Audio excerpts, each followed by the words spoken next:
Hey, Wally, I was on the ice with Juhani when he came down, and the one thing that struck me, what he was talking about with receiving passes, was to hold the hands out and pull the puck in. I think that's the one skill the little kids don't get taught. So they got their hands by their body, and that the puck's just bouncing off the stick. Yeah, and I would totally agree, and I would also say, again, there's no absolutes in hockey. Yeah, hockey's a random game, but you need deliberate practice to acquire the skill. So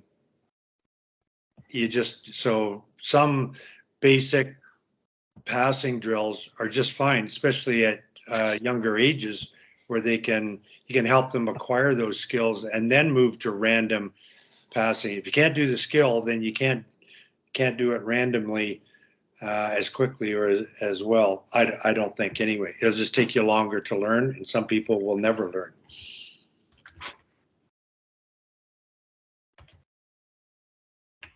I'm trying to attach something to the chat. I'm not sure how to do it, but I'm going to make an attempt.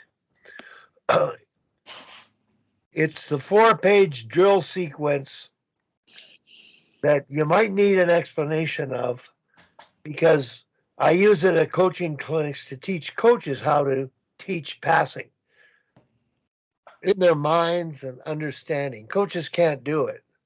They just do the drill. They don't teach the thinking of the drill. So it's a 4-drill sequence. There might not be enough explanation in there, but if anybody wants to call me about that one, it's one in girls hockey Calgary at the U13 level, maybe too advanced, but at U15, definitely a sequence that I would do. And I just outlined a sequence of drills for hockey sense, which is passing. Got to know where to go, when to go, how to support the puck. That's the problem with passing. So it isn't the structure of your breakout, the structure of your cycling and your low zone control.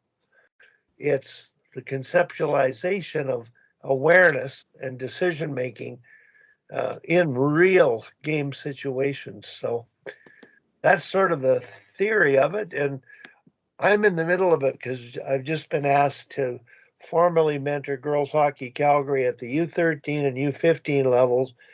And I've put together 2 packages, one on teaching hockey sense, and the one I put on yesterday was teaching compete. So compete means free puck races, free puck battling, puck protection, and the idea of comfort with contact and wanting to battle and compete, which sometimes young ladies are hesitant at. So if Brent, I believe I've added you to the Sharks email list. There's about 100 coaches on there. So, and the people that are on here, will include these girls hockey Calgary things as I produce them on a daily basis. But I'm trying to work with 2 spring hockey teams coached by the same coach, an ex-NHLer, who's not a teacher, but a great coach, a motivator, and a pressure fast speed guy who needs this kind of help in terms of decision making, because the game is going to strictly be a north-south game with dumping in, dumping out, pressure, and the game isn't that anymore. It still matters. It's still important, but you've got to learn to possess the puck. Possession is the game today. Regaining possession and transitioning is the reality of the game within a game. So that's just my theory on it. But Wally, when I was watching the Oilers come back in Game 4 there, they were down 3-0 after the first in LA. There's some fantastic examples of 5-player offensive zone movement, probably as good as I've ever seen. Tampa and Colorado are extremely good at it. But there are a couple of sequences about halfway through that second period where it's like, wow, just 5 guys all over the offensive zone, making it real tough for LA to defend. It was really good on the possession end of things.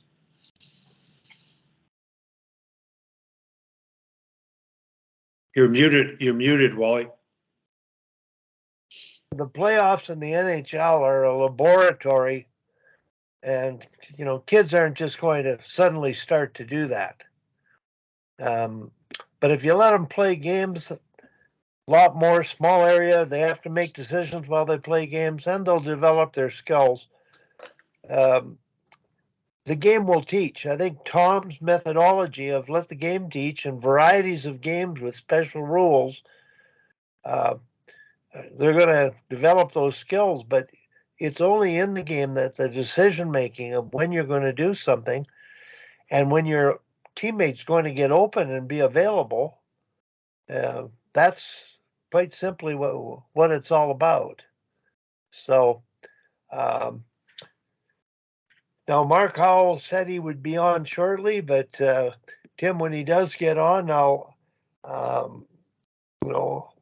the conversation would generally be more about his journey.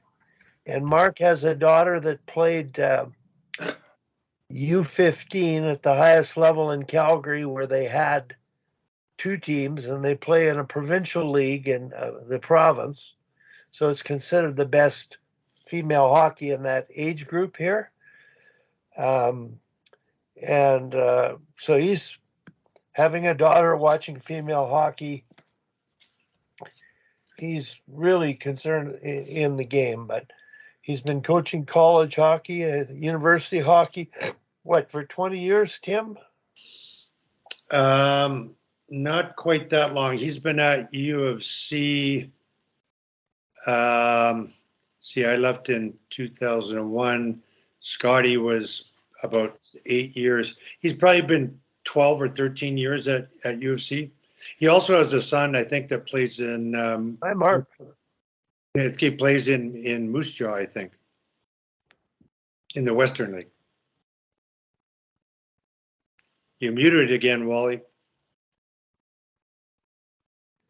He's on the cell phone right now, so he's trying to get his video on. Okay, well, we're trying to get you on. Do you want me to resend you the link, Mark? And for Tom Norton, I'm not sure if we've been on before, and Brett, and for you guys, just a little background on, and I'm not sure Wally's going to do it, but on Mark, who's about to come on. He's coached the men at University of Calgary here for about 12 or 13 years, I think.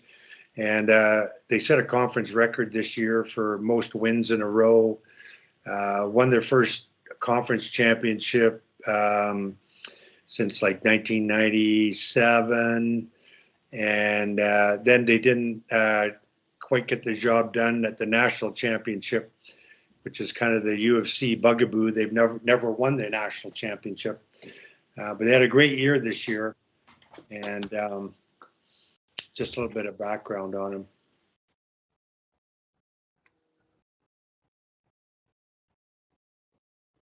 And Tom Norton, not Tom Malloy, because unfortunately I know Tom way too well. But where are you at, Tom, and where are you, Brett? And what kind of coaching are you doing? So we both coach the Philadelphia Junior Flyers 14U girls down here. We're south and west of Philadelphia. Brett, and then there's Jean O'Neill as well, who's the head coach, and she played at Providence. And so I wanted against her. I'm a Brown guy. Oh, so and so Brett and Jean run the practices and do a really, really good job. And I thought that bringing them in to hear what this group has to offer is probably just a really, really good thing. And so they run a lot of stuff through, there's an off-ice program at the rink called Method. It's owned by Jamie Lundmark. And they do really good stuff with skill development on ice and strength and coordination and that development off ice. And so we just want to kind of keep things moving in a positive direction and keep getting better. So, and also, Tim, I first met Tom Malloy in probably it was 1998 or 7. He came down with Yohani to the school where my kids were going that has its own rink, and they ran a week of clinics there to not only run the clinics, but also to show the coaches their style, their system, the ABCs, which was, I thought it just completely changed my whole mindset about how to coach and how to teach the game. It was really eye-opening. You know, when was Jean at Providence? How old would she be? She's an 87, so she was 2011 graduate. 12, yeah, something like that. Yeah, so I was at University of Vermont then. So we would. I really hate her now because I might still be at University of Vermont, but we had to beat them on the last. Like, you know, when I took over the program there, they were Division III, moving to Division I.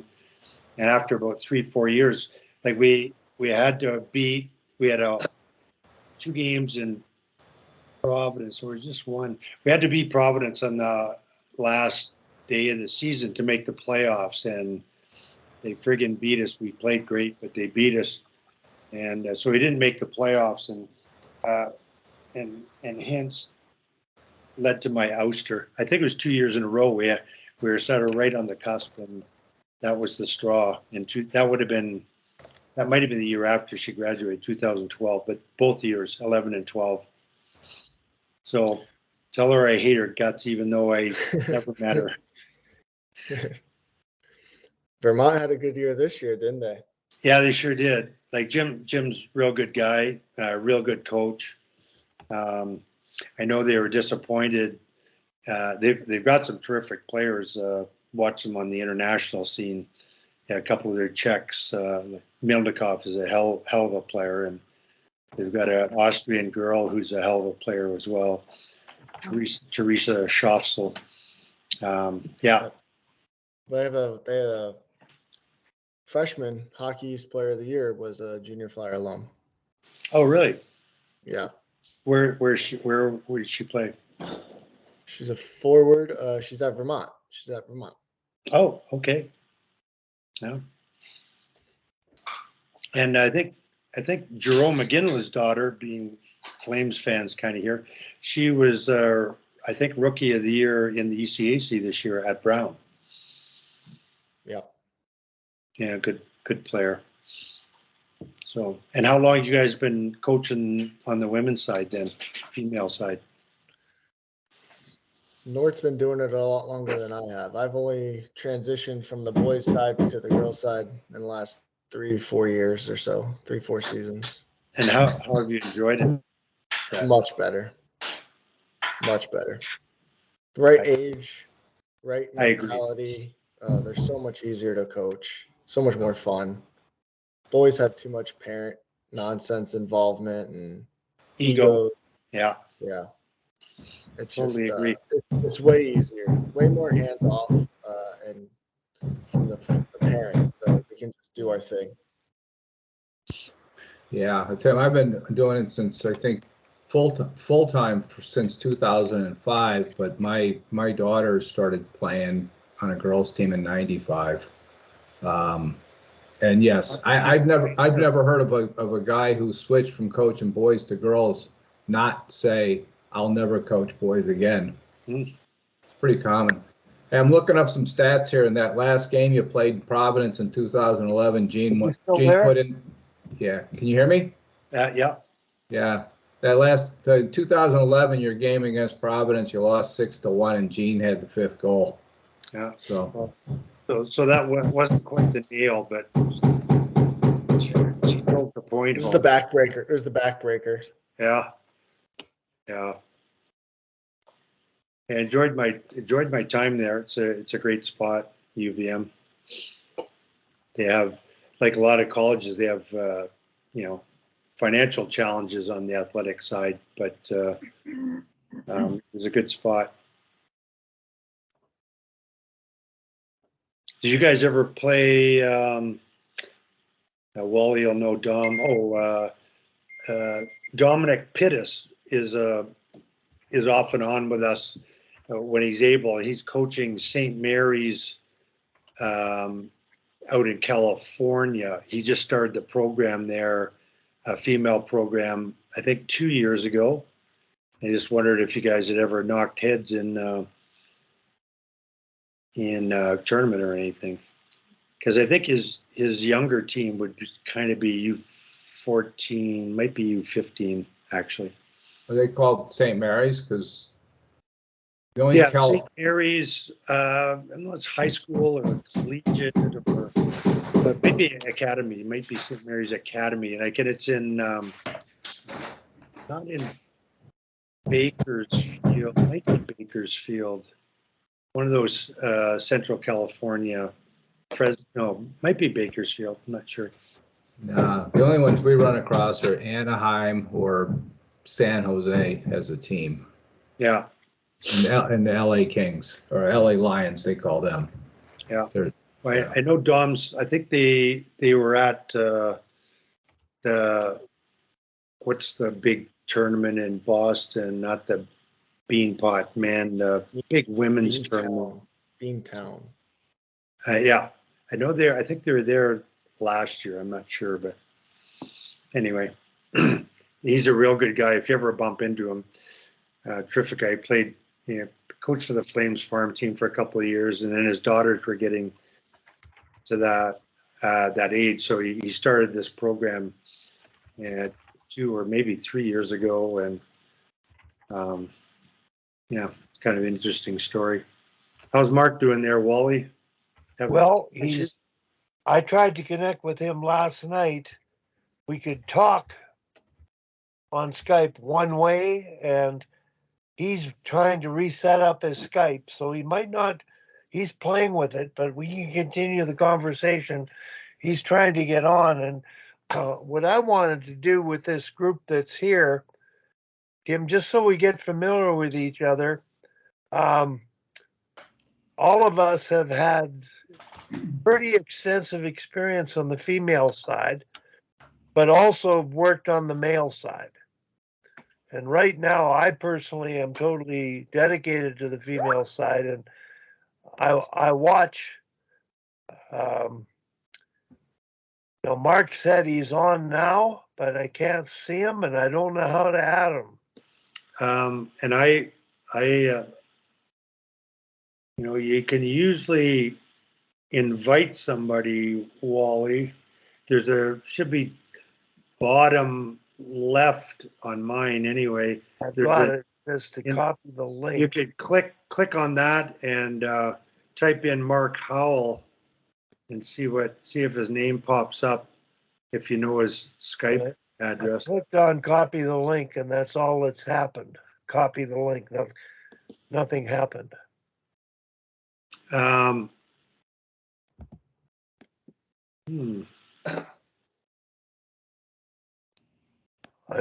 if you go invite and add Skype contact, this is kind of different than it used to be.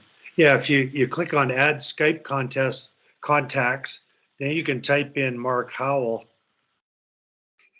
and there's a whole bunch of Mark Howells that pop up, so I'm not sure which one he might be. I've got him. Okay. There's like 6 of them. Well, the one I just added said he came on, it's the same one, so. I'm on, but the link won't connect, he said. There's an option you have to you have allowed joining via link? When I click on that invite, it I says see. he Oh, there joined. he is. There it is. Hey, All Howard. right. Where are Like- you, Got Howie? ya. I got ya. Check- Figured it out. Hey, good for you. Usually this isn't that complicated. We're on this stuff all the time, but I guess we got it figured out. Yeah, good to see you. Okay, Yeah, good to see you guys.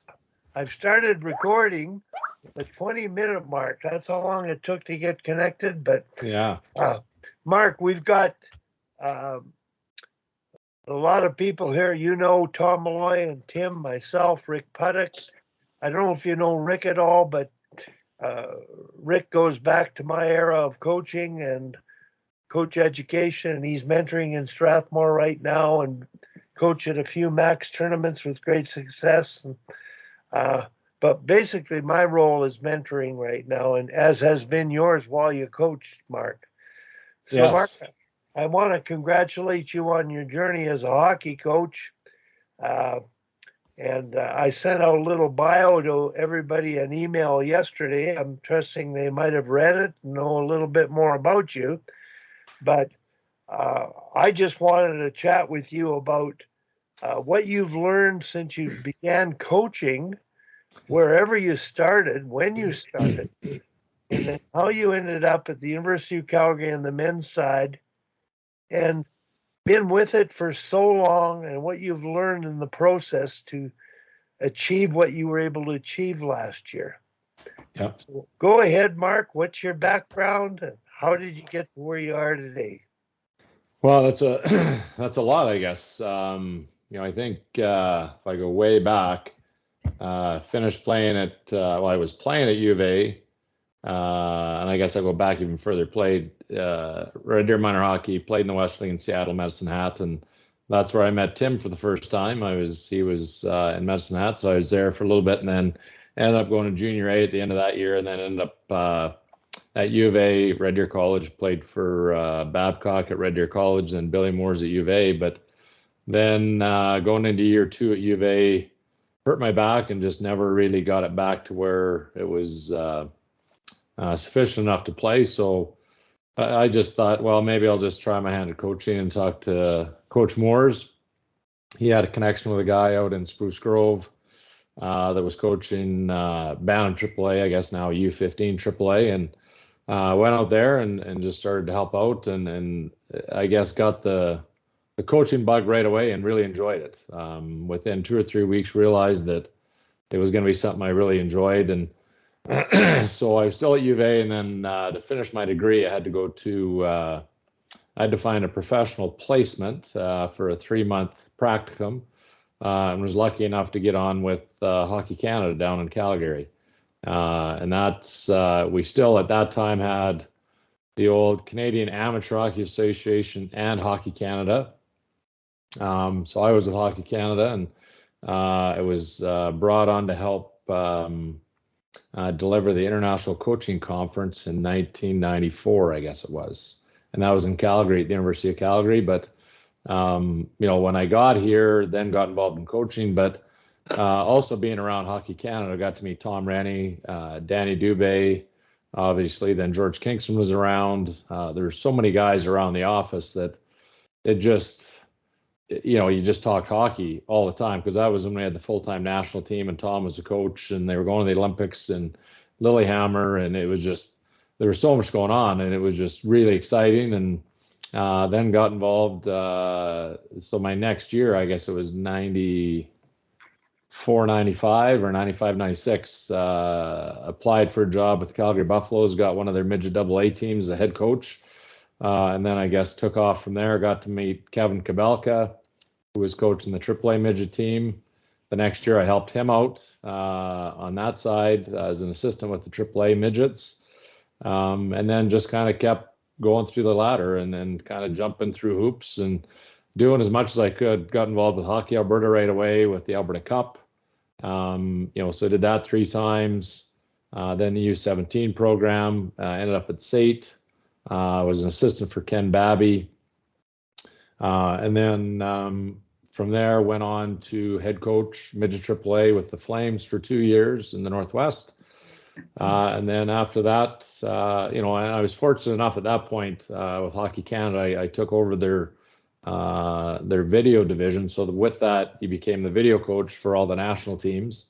So got to go to the World Juniors for 3 years, the World Championships a couple of years.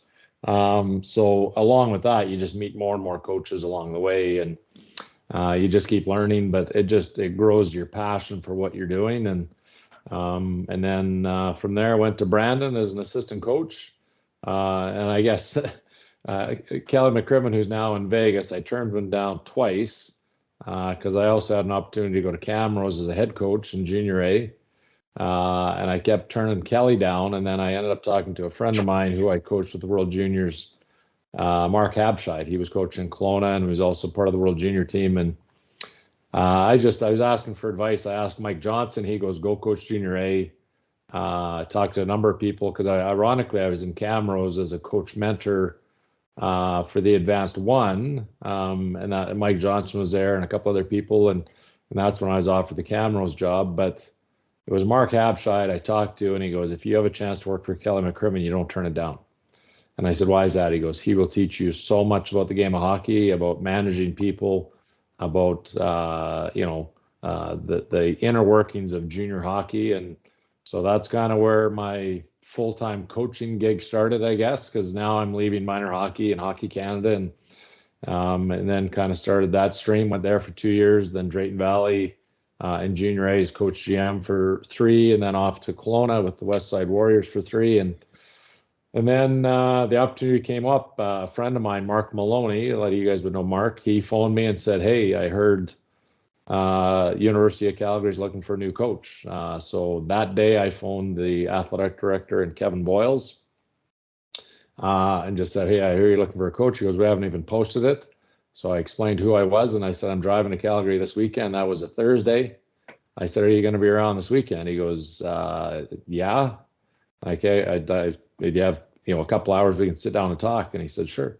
So I drove that next day, Friday, met with them Saturday for a couple hours, and then they posted it. So yeah, as you guys know, at the university, there's protocol and everything. So I had to officially apply for the position, but then I was fortunate enough to get the job, and then I guess I've been here for 14 years. So it's been quite a journey. It's been, I think, since 94. So it's almost 27, 28 years of coaching, and lots of unbelievable memories. And I've been really fortunate, and people ask all the time, what was kind of your introduction to kind of the finer parts of the game? And I think my good fortune to be around Hockey Canada, and then got to be with the World Juniors and just see the details and the work ethic that some of those guys put in, like Tom Reddy and Stan Butler and Claude Julien, and to see the amount of time they put into the game as a coach.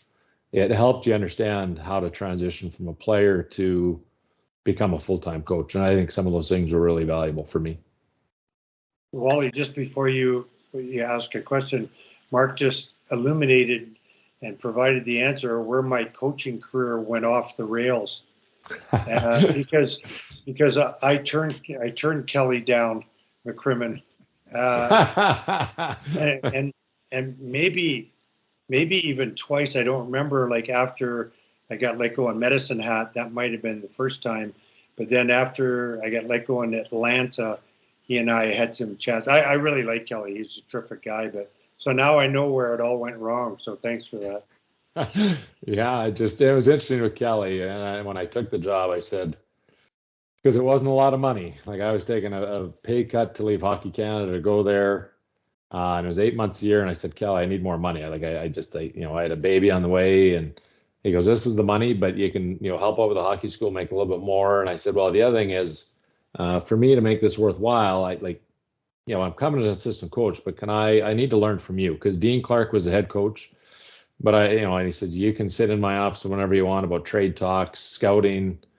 So I would travel with Kelly to go scouting. We'd go to Saskatoon, go wherever, and we would just talk hockey. And it was really valuable just to see his professionalism, his business savvy, the way he handled other executives, players. It was invaluable for me, to then transition to junior hockey as a head coach later on. Yeah, good man. Yeah. No, I didn't have a question, but I just wanted for Tom and Brett, our American friends, and I'm really glad, Mark, you got to tell that story because I forgot all the things that you have done. Talk about name dropping. Now, Tom and Brett, those names may not be as meaningful to you, but they're in a league with Herb Brooks and uh, Bob Johnson and the son Mark Johnson. Like we've been just so fortunate to have been operating at that level, but this group, Mark, is more concerned about the good of the game. That's sort of what Yeah. I set it up for. Yeah. So, regardless of what level you've coached at, played at, we want the knowledge that we share to have a ripple down effect on improving the game at levels below us. Yeah.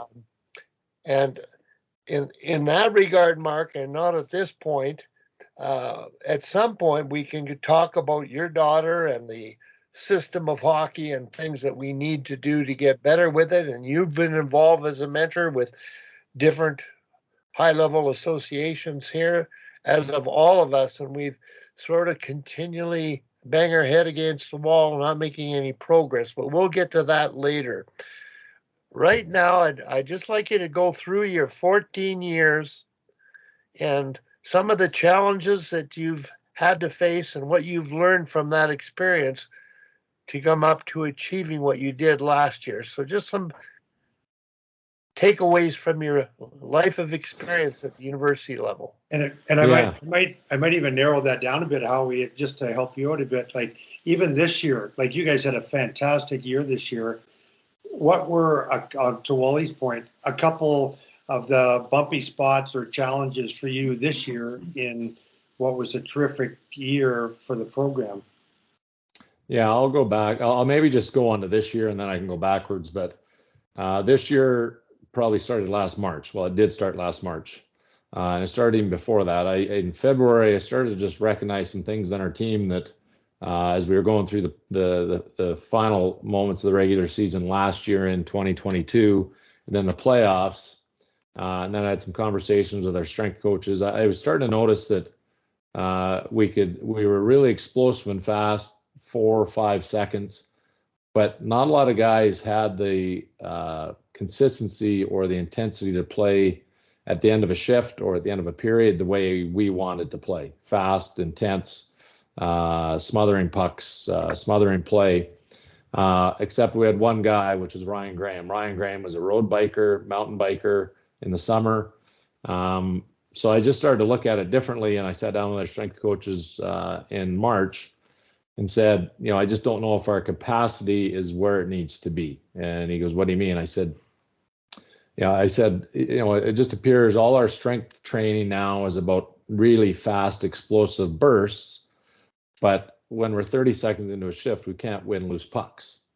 So I said, I'd like us to change our training and we're not going to get away from our strength training, but adding more conditioning components to it. So our capacity or our gas tank or whatever you want to call it is larger. So I had a meeting with our team middle of March last year, explained where we were going, that, their strength and conditioning component and power part was really important. That wasn't going to go away, but we needed to add an element of more conditioning to make sure that our volume was big enough that we could win races late in games, late in a shift.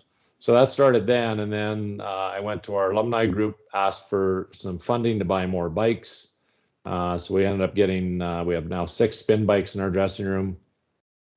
So come middle of August, we introduced more biking programs to supplement the skating we were doing, the practicing. And so then through the preseason and the first 3 weekends, we were 1-on-1 every weekend. Average Friday, we talked about where we needed to go Saturday. We were a lot better Saturday. But you could tell we were just scratching at the surface and still getting to the level of conditioning we needed to. And our strength coach added some stuff on the ice as well that we were doing and different skating protocols. But then it was middle of October and we lost 7-2 in Mount Royal Friday night. embarrassed, didn't play well, didn't compete. Had a conversation that Saturday morning, challenged our guys. We came out, we were down 3-0 right away. And this was the Hall of Fame weekend. So this was the weekend we inducted George Kingston, Paul Geddes. So, George is in the building. And I've always looked up to George, and, he's a world-renowned coach. He's coached in the NHL all over the place, and he was inducted into the Hall of Fame for the Dinos. And so we're down 3-0 after the first. And then we stormed back and won in overtime. And then we never lost another game. Then we won 23 in a row. And but we also then at that point, I said to our coaches on Monday morning, I'm going to introduce a few different things as far as standard of play. And we just started to add more and more pieces to our practices as far as standard acceptability, as far as what we were going to accept. And we tightened the screws a little bit more on just puck management, our checking skills, our intensity for loose pucks, just our ability to get on top of plays faster. So, our MO this year was more speed, tempo. We checked above the puck really fast, and we smothered teams. But you could see it, just our conditioning level then started to really take off.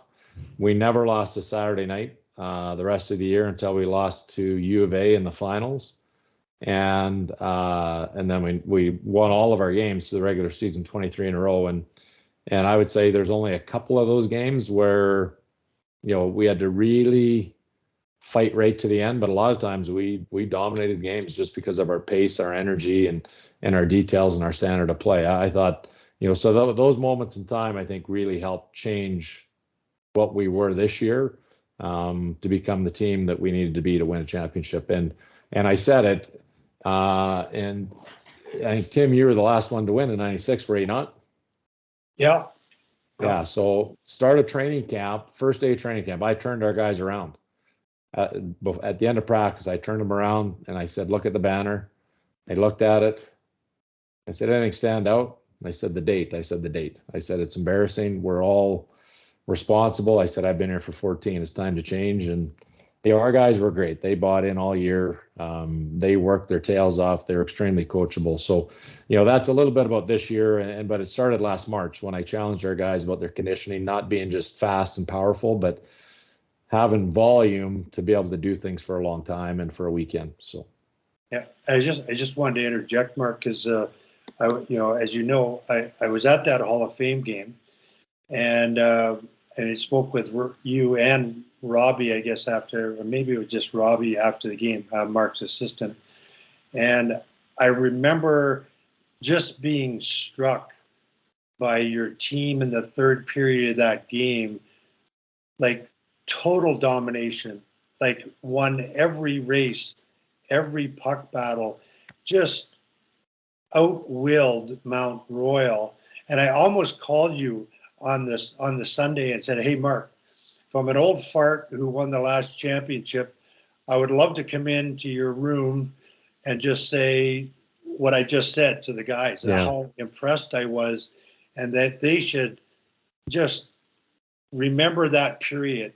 But they clearly did it without me, which is terrific anyway, because I bit my tongue, but it was an impressive 20. Well, probably started when Mount Royal scored kind of midway or late in the second period, and you just took over the game, and you clearly see a mindset change, and it clearly moved forward. It was fantastic.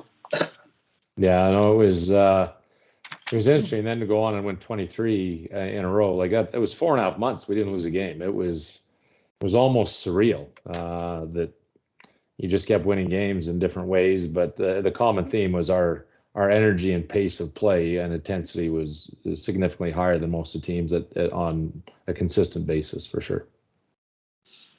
Mark, I just wanted to share with you the fitness component. I never realized how important it was until I worked with the women's national team in 2001, and we had a centralization fitness camp in Valcartier, Quebec, which is a military base, 6 weeks, where we did fitness testing. Steve Norris and Dr. Smith came out. The kinesiologist from the U of C. And the U of C was sort of the guru capital of training and athletics for all sports specificity and all fitness components. I had no idea. We were just hockey players. We weren't athletes. And that's the difference. Even playing major junior, they're hockey players. Yep. There's a difference between an Olympic athlete and a professional athlete. They really have to train. Yeah. And when they play such long seasons and so many games, it's not really going to contribute as much as you would like to their performance in season. So the Valcartier experience in May and the training we did all summer and the dedication of our centralized year to fitness first, we never beat the Americans one time. We lost 8 in a row because we were dedicated to training. And we tapered in the last 6 weeks of the season, and we ended up going to Salt Lake City and peaked in our performance. So your story, although it applied to, you described the year, just reinforced for me is the biggest difference you can make at an elite level is training, off-season training, and doing the right things in season. And we were so far behind the American team in 1998. They had centralized for 18 months of training. We jammed it into 4 months with our Canadian girls and lost in Nagano. Yeah. So kudos to you. I've always wondered about university athletes, college football, but specifically hockey, coming from major junior, and this idea of, well, they do have trainers, they do fitness testing, but how much of it is really respected and dealt with in a scientific fashion? So, Tim, go ahead. Well, I was just going to add to that, Wally. My own experience. I think it was after my third year, maybe senior year at Brown, and finishing my first year in the American League. I remember, like, I was a big skinny kid, and I was starting to run and work out at that time. But I remember in January, my first year in the American League, to Mark's point about conditioning, a feeling. I remember like it was yesterday. We were at Halifax, just finished playing against the Voyageurs, and I felt like burnt out and out of energy. And I said, geez, I got to do something so I can just survive the year. And so the next week, I just started twice a week, going to, do some strength training, not heavy lifting stuff, but just some maintenance stuff.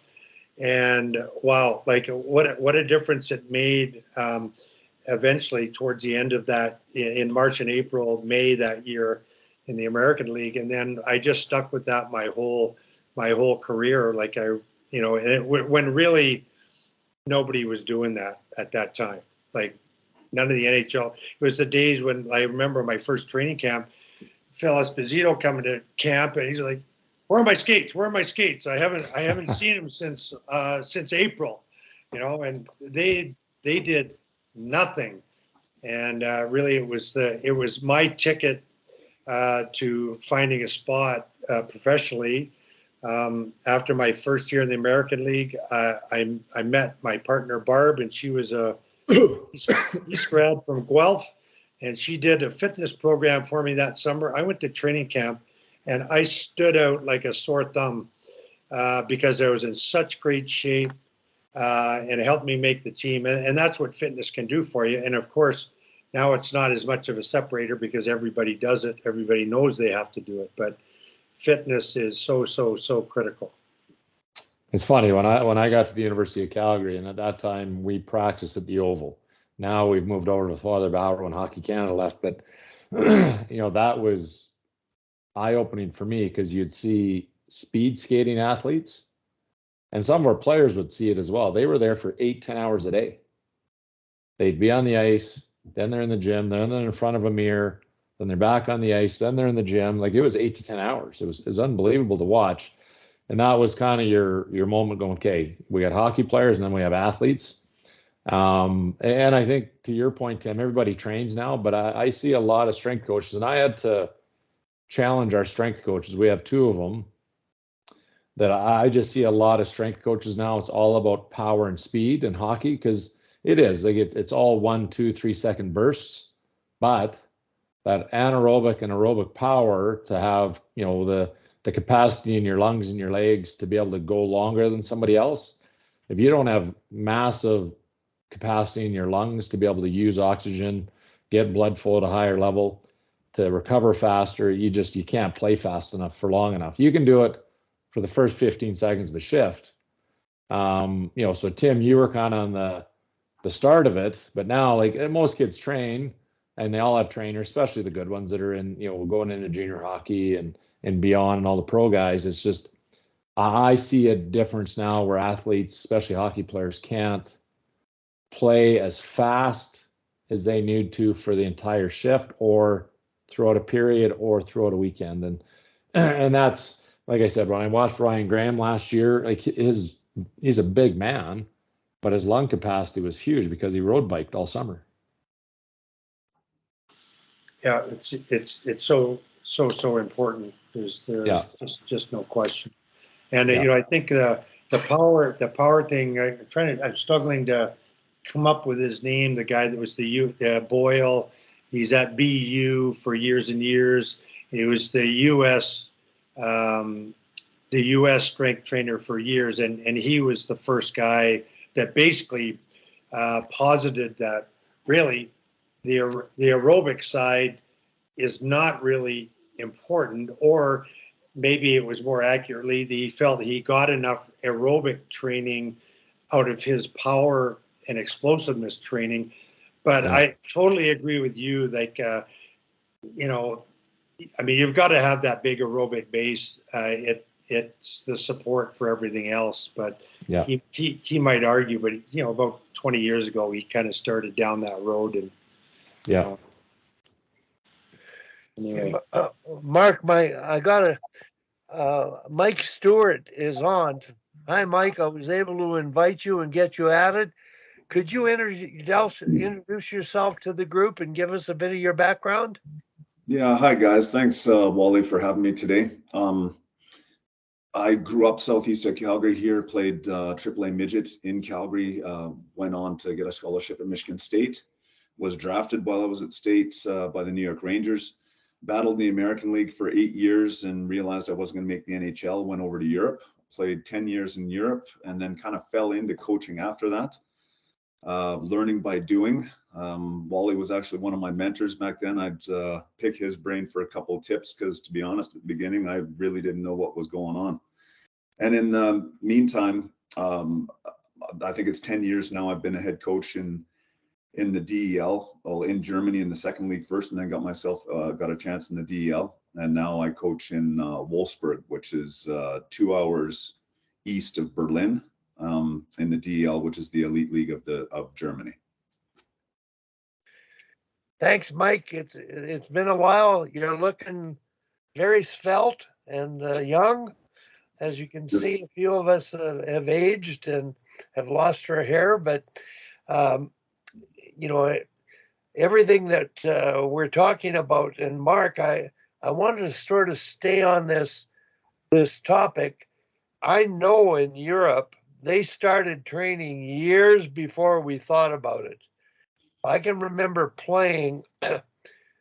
We were in the Allen Cup and got to the finals, so we got to go to the Star Cup in Europe against the top club teams in the Czech Republic and Sweden.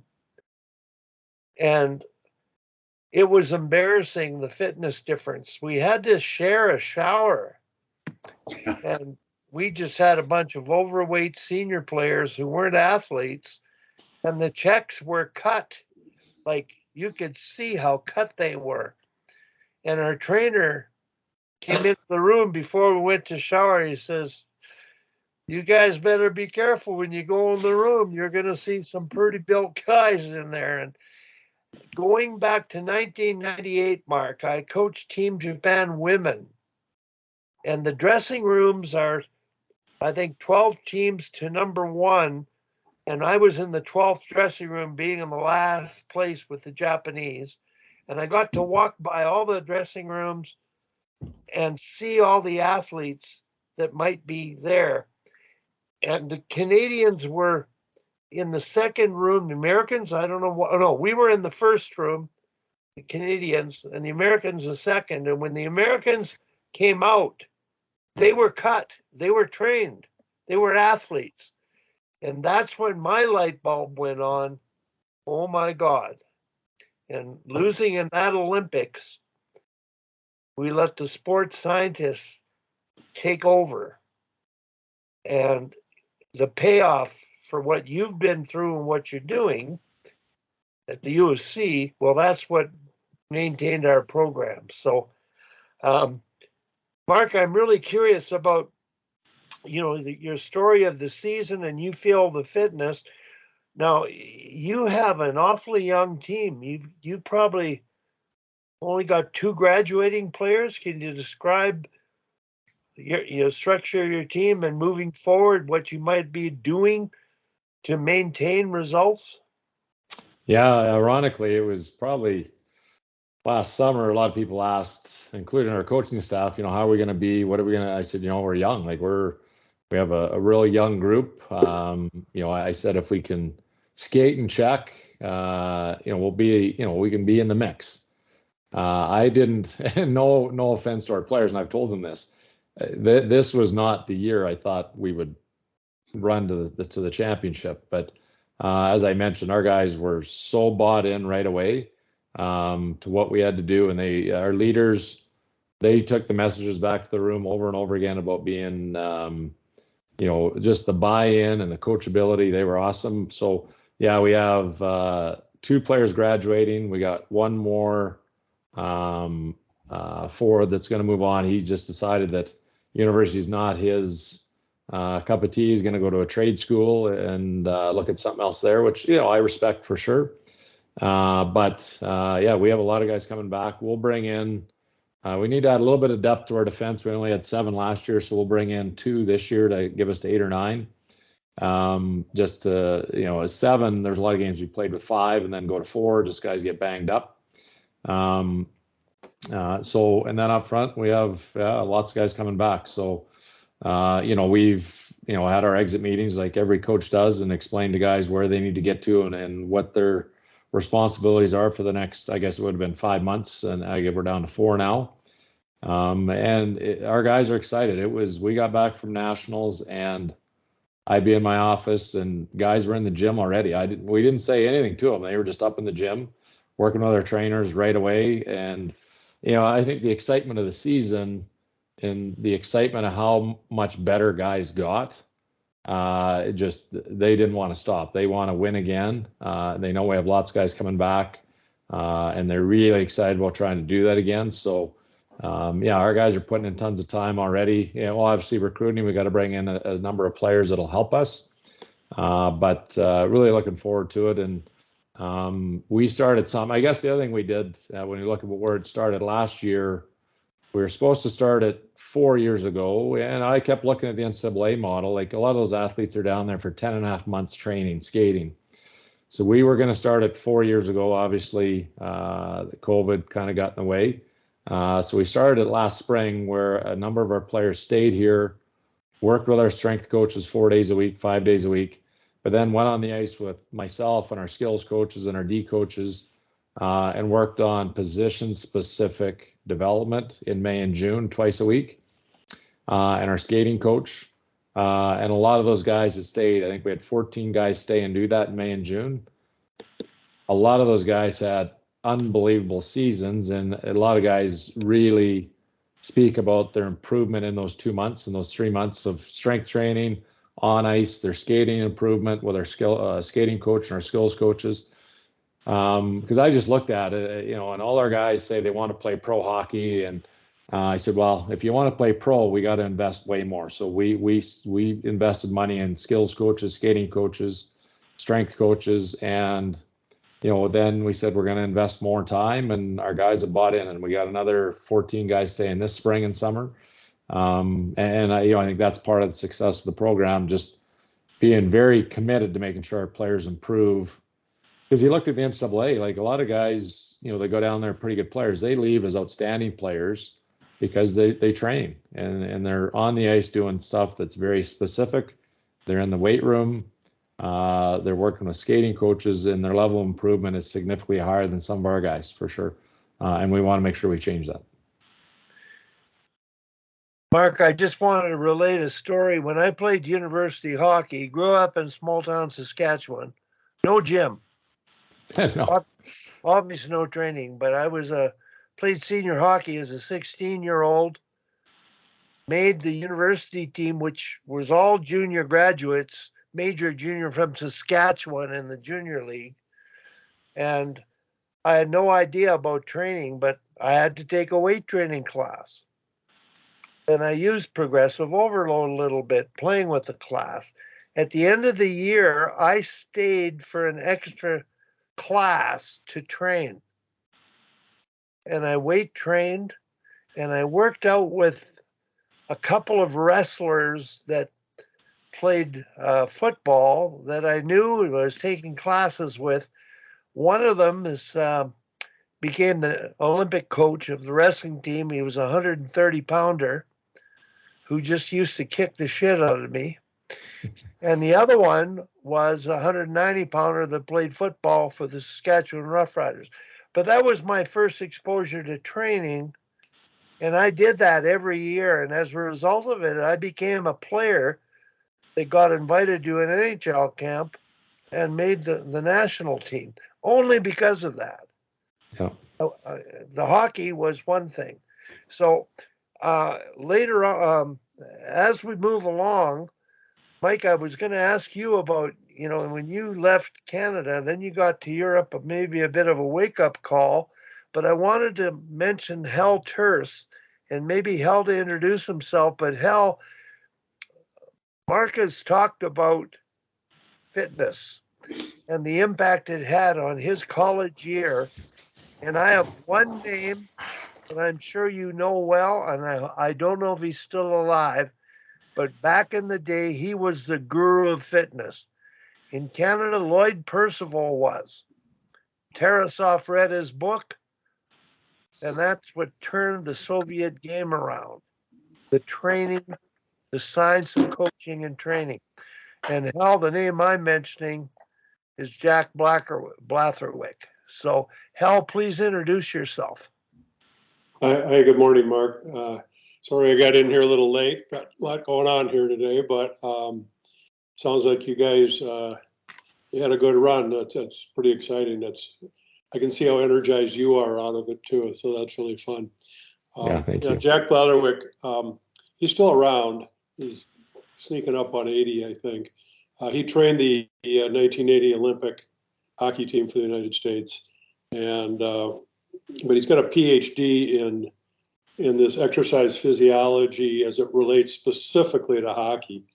And you can actually Google a lot of the stuff that he does. I don't think it's unique in today's culture, about the explosive training.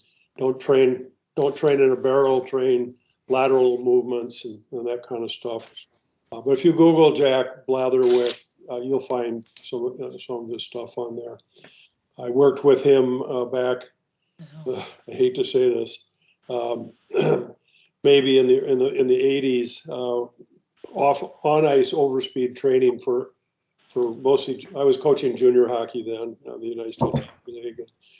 We had junior players, college players, and some pro players, and it's great stuff. I still use it with the kids I coach now. So it's worth looking at for sure. The other thing I find is really interesting is some of the guys I work with when I'm scouting, they always look at a kid and figure out what's wrong with them. See, and I like to look at a kid and see what's right with him. And there's some great hockey players from Minnesota that didn't skate very well and have had long careers in the National Hockey League. So, skating is one thing. I was just about to call a guy. There's another guy in town here that's trained. He does a lot of on-ice training, very specific, like you're talking about with, defenseman training specifically for defensemen, specifically for forwards, and then just continuing to elevate their skating capability. And so I don't know, Wally, what else should I tell them about? Oh, Hal, The base. You got to talk about Blatherwick. Now, Tim, before you've got your hand up, Tim, and go ahead, and then I'll go back to Mike and then get back on Mark, because I've got questions about the U of C and the program and some coaching things, a little bit different than the physiology, but more the psychology of coaching. Tim, go ahead. I'm just going to interject to Hal. If you see Jack in the near future, say hello for me. Sure. Had the pleasure of working with him. Really enjoyed it when I was with the Rangers. Herb, and I had the pleasure of working with Herb there, of course, too, and loved both of them. He was a pioneer in the hockey area in terms of the training and the conditioning. Terrific guy. Really like and respect him. And Mike, I was wondering, in your year with our half year with the Canadian national team, did we cross paths? Because I was at U of C, and we often had, not often, but every once in a while had sort of special team practices where the national team come over or we'd go across the street to Bauer. And so I think we must have crossed paths, no? I think we must have, Tim, but to be honest with you, that year, I mean, it was one of my most memorable years for a bunch of different reasons, but it was a blur. We had Andy Murray as our head coach and the GM. And if you guys have run across Andy, yeah, I've heard this is a quote from someone else. This isn't from me, that Andy can be the black hole of fun. That's a good one. He would run us through 2 hours and 15 minutes of practice in the morning. We'd have the flood the ice halfway through, and then we'd go home, have lunch, we'd come back. And Andy, later on, I ran into Andy once he was off to LA, and I ran into him a few times. He said he used us that year as lab rats. So then he'd send us over to U of C to the physiology department, and we'd do our workouts there.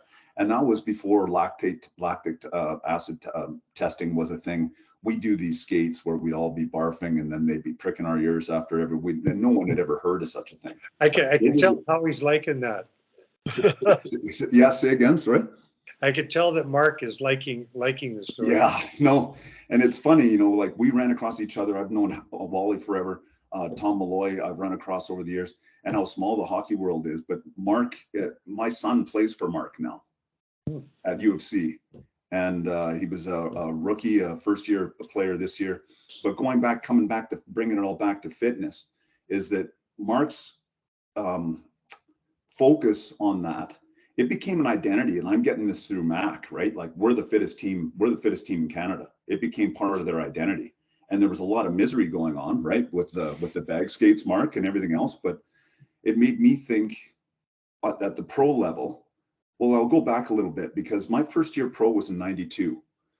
And so back then we were all in the gym, but we were, we could bench press the house, we could squat the house, but we had a little extra on top, we were we weren't 10% body fat, that's for sure. And that was kind of a standard. But then that's in the early 90s, that's when the Europeans started coming over. And these guys would come off the plane, and boys, like up top, skinny shoulders, like they're fit, right? Skinny shoulders, not much of a chest, but then their core and their ass and their legs, oh my God, they were absolutely massive. And they changed the whole dynamic of training from the hockey specific training in North America. And that was about kind of mid to late 80s when all the Europeans started coming over. And then me going over even into Europe. And it's an interesting thing, because even with Mark, and I've experienced both, because I played at Michigan State, where I think we played 36 regular season games. So that rhythm of 2 games on the weekend, Sunday off. So we played Friday, Saturday, Sunday off. And then Monday, like Monday, Tuesday, Wednesday, we were back in the gym. We were on the ice. But then you get into pro where there's very little time for that. And I played 8 years in the American League. And to be honest with you, we didn't spend much time in the gym during the regular season. And then fast forward now to 2023 over in Europe. Like I've had 2 assistant coaches. I have a goalie coach. I have a full-time performance coach on our club, because the Europeans, and this goes back decades before it became a thing in Canada, their focus and their emphasis on fitness is always been huge. So even with that extra money, and I mean, what goes into our budget outside of the players is huge. And it's specific towards fitness. And that's one of the interesting things, is because now it's still not a standard, but being as fit as you can, what you guys have all been talking about, it's the standard. And so guys that come in that aren't, like, they're fit compared to, you know, Mark, I know you played as well, compared to our time, like they're way fitter than we were, but they're not near as fit as they need to be. And even in the European sphere, where, you know, we play a reduced schedule compared to the NHL. So we have 56 regular season games in a typical year, and it's kind of a college rhythm. You know, occasionally you have a game on a Tuesday or Wednesday in the middle of the week. So our focus on fitness in between games is huge. But this year, I just landed a couple of days ago. That's why I'm really happy I was able to get on today. This year, we had our 56 regular season game schedule. We qualified the season before for Champions League. And for you guys that don't know, they're kind of copying soccer over there, where they take the champions or the top 4 teams from Sweden, Finland, Germany, the top nations, all the way down to 1 representative from France or Italy. And during the regular season, we play these other games. So we made it out of group stage, lost in the quarterfinals. That was an extra 8 games, and only 8 games, what that does to our schedule and how it compresses it. Then we got into playoffs, and we played quarterfinals. We won in 7. We lost in 7 in the semis. That was 10 days ago, 12 days ago. So my message to my guys now is the hard work in the summer, that pays off in playoffs.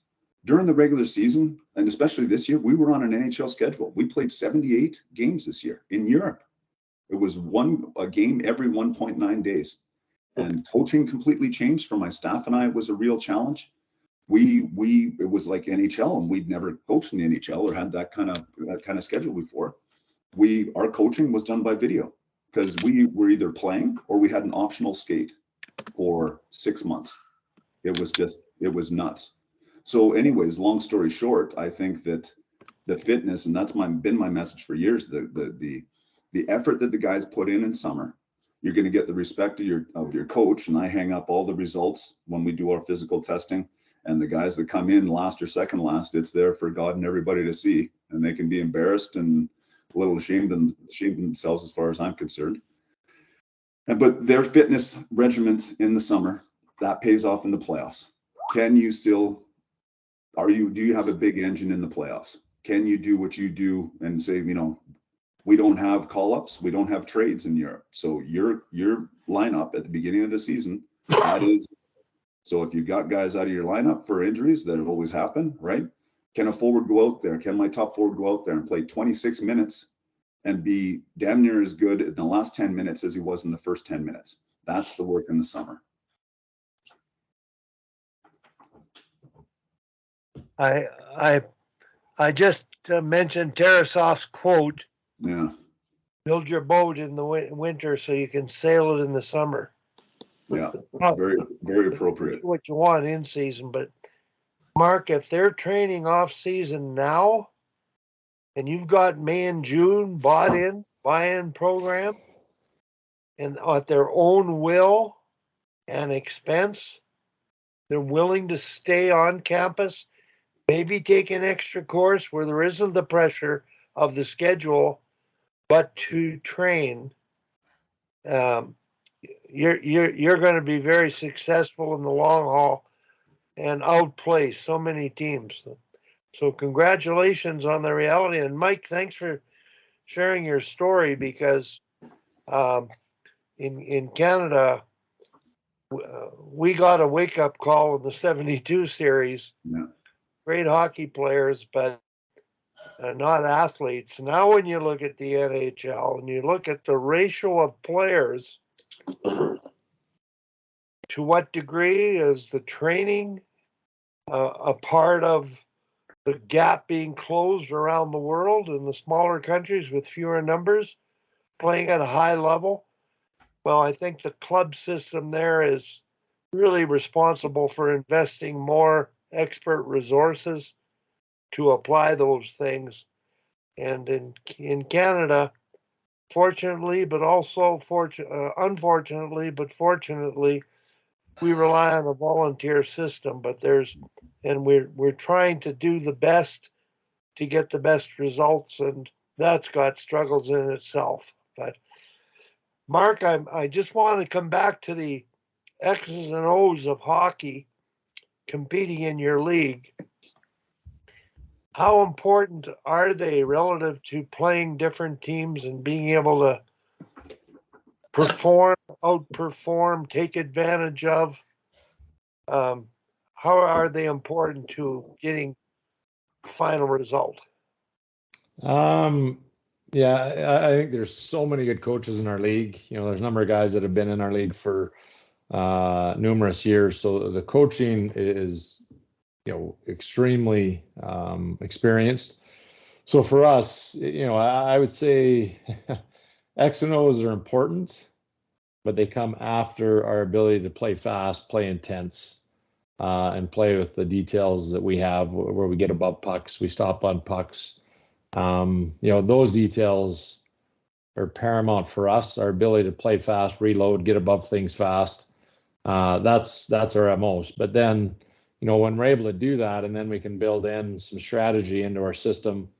The two biggest areas for us is how we pressure up the ice. We have 2 or 3 variations of our forecheck that we'll use. From really aggressive to moderate to a little bit softer, and depending who we're playing, it might be a wide forecheck, a middle forecheck. So we'll adjust based on who we're playing and their tendencies on their breakout. Our neutral zone, obviously, we play in Father David Bauer. It's an Olympic size sheet, and Mike can attest. And a lot of you guys have coached on international ranks. It's different, and the neutral zone is probably where you gotta focus on your checking skills the most when it comes to an Olympic sized rink. So again, we have a couple different variations that we use in the neutral zone when we're checking without the puck. The rest of it is fairly standard. What we do in our own zone obviously is unique to us, but I think the X's and O's of it isn't really a concern. It's how we layer more than kind of strategy. It's how we layer the puck in our own zone. But the two biggest areas we really focus on our X and O's would be our forecheck up ice pressure, and then the neutral zone, how we check without it.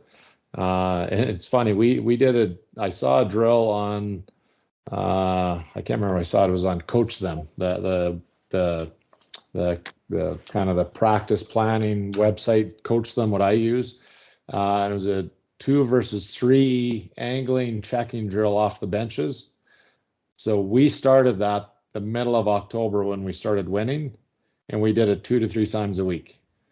We didn't stop because it was built on checking, angling, transition, and intensity. You got to get off the bench and win your puck races, but then you got to angle and get up ice. And so as much as I talk about strategy in the neutral zone, it's if we can skate and check and get above quick, all of it's going to kind of work itself out. And I think as a coach, our players might think differently, but I would say I'm more simple now than I was 10, 15 years ago.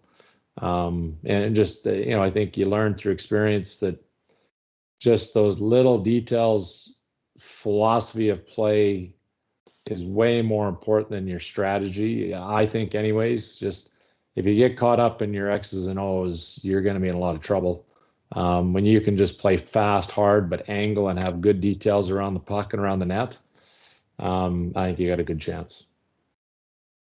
Mark, can you talk us through a little bit of your? You said the one area you might be a little different in is your D zone layering, like what you like to do there. And Wally can edit this out, so U of A Yeah. can't come in.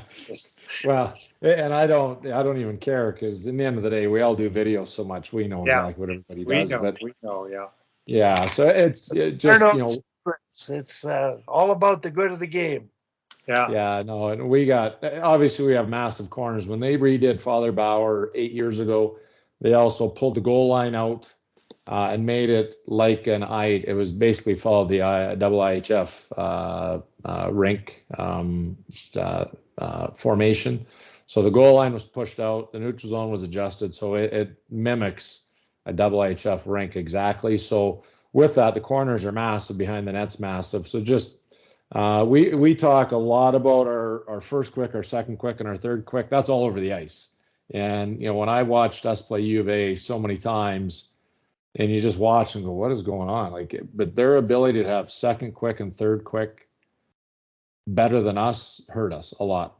So we talk about all over the ice, but especially in our rink, our ability to have second quick faster than them, and then just our layers with we really talk about stopping the puck. If we don't stop it, then we layer softer in behind. Our layers are way deeper. If we stop the puck, our layers get tight real fast. So it's you got to think, you got to play, but the big thing for us is how we skate and angle. So if a D-man or a forward can stop that puck quick, we try to prevent the back of the net. Our back of the net is massive, so we try to prevent the back of the net as much as we can. And we try to prevent the walk-off. Those are the two things we really focus on. And then if the puck does get below the goal line, anywhere inside the dots below the goal line, our wingers collapse down inside the hash. We're prepared to give up passes up top, but we're not going to give up passes in the middle. But so once we stop the puck wherever it is, then we smother quick with 2 and 3. But you got to skate to do that. If you're not quick, you're not going to have seconds or thirds, and then you're not going to turn over the puck. So that would be our biggest strategy. And we talk a lot about not so much checking with our stick. We check with our feet and our legs. Just I just find players that check with their stick, and I know a lot of coaches still preach stick on puck, and we want stick on puck, but we don't want to tripod and get our feet stuck in the mud where we don't move. We really want to get hip on hip as quick as we can at all times, especially the guy with the puck. Just that way we're not lunging and reaching for pucks. Mark, I got a question about stick on hip, and maybe in AAA, but back in the day, people just ran people. It wasn't about controlling the hips. It was about taking yourself out of position and drawing penalties, being aggressive. So stick on puck, and saw a video put together by Ray Bennett when he coached at St. Louis, stick on puck highlights with the Blues, where they went through the hips to the stick aggressively, the most aggressive forecheck I've ever been with a stick on puck concept. But the pressure on the hips to control the stick was really paramount. And I think that we're getting out of, not in minor hockey like the AAA kids that you watch at Father Bauer in the season. It's just about intimidation. It isn't about playing hockey. They double shift their best players to the point of exhaustion. There's no attention to the psychological impact of building a team. They're trying to win right now in the moment. And they're just doing so many things that are harmful to the growth and development of the players that it concerns me. But I just love your discussion on X's and O's. And Mark, I sent you a link, which I think I've shared with the Sharks and might have to again. Daryl Belfry's done work, and Greg Revak has a site called Hockey IQ. And Greg is a partner with Belfry in the business of tactical hockey IQ at a level that we haven't seen offensively. And the link I sent you was on puck protection below the goal line and providing support below the goal line. So when I sent it to you, that's exactly because of what you said. you're trying to defend below the goal line, prevent it from happening, but when it does, well, Belfry, he doesn't worry about teaching defending. He teaches offense. Let them worry about trying to defend what we do. And the Leafs, I think, they may not be as adept defensively without the puck, but offensively, they're doing things we can all learn from in another capacity. So I just wanted to throw that in. Now, Hal, you had your hand up a while ago. I don't know if you recall what that was for, but I just wanted to give you the opportunity to chime in if you did. Well, I was only going to comment on Tim. I guess you were at the Rangers when Jack was there with Herbie. Yeah. And I don't think Jack got on the ice right away. I mean, he was there, but he wasn't running stuff. And the story goes, the first time Herbie let Jack work with you guys, he leaned over and said, "All right, don't fuck this up or it'll be your last time." So apparently it worked out okay. So Yeah, those two were quite a pair together. They sure were. And the other guys have heard me tell the stories. Like it was like a breath of fresh air that year with Herb. The year before we had Fred Shiro and Mike Nicoluk, and we did the same thing in the same order for the same length of time every single day at practice, from training camp right through the year. And you talk about the black hole of fun, how we that old time hockey was at. And then the next year we had Herb, where Jack would mix stuff up, and practice would never be the same 2 days in a row, and we'd have our blowout practices with half the team out there, and Jack would run all continuous motion skating drills with like 12, 13 guys in the ice. In 35 minutes, you had a complete, huge cardio workout, and they were fun. Yeah. It was terrific. He's a great guy. Yeah. I'm glad to hear some feedback from when he was at the Rangers. So that's cool. Yeah. When I see him, I'll be sure to say hi from you. Yeah, he brought in Scott Olson too that year, who was basically the inventor of the rollerblades as they pertain to hockey. And I think I just threw them out a few years ago, but I used to have a pair of the original ones that were so frigging heavy. The wheels were about this thick, but I used them training as in Vancouver for the summers, go out by UBC, and there's a nice gentle slope like this that I could do sprints on 100 yards, 200 yards, 400 yards, whatever it was. It was pretty terrific training aid. Yeah, that's cool.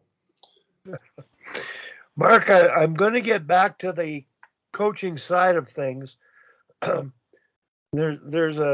X's and O's are important. Fitness is important, but there's an area that relates to sports science, and that is peak performance. The art of being able to get your team to be at their best, be alert, be sharp, be on their toes, to execute with everything that you've taught them. And I've found over the years that the first priority to me is getting everybody to believe in themselves and to do the right things and to trust and respect one another as a team. That psychologically is going to impact how you communicate and how you sort of pull the rope in the same direction. And those things are vital.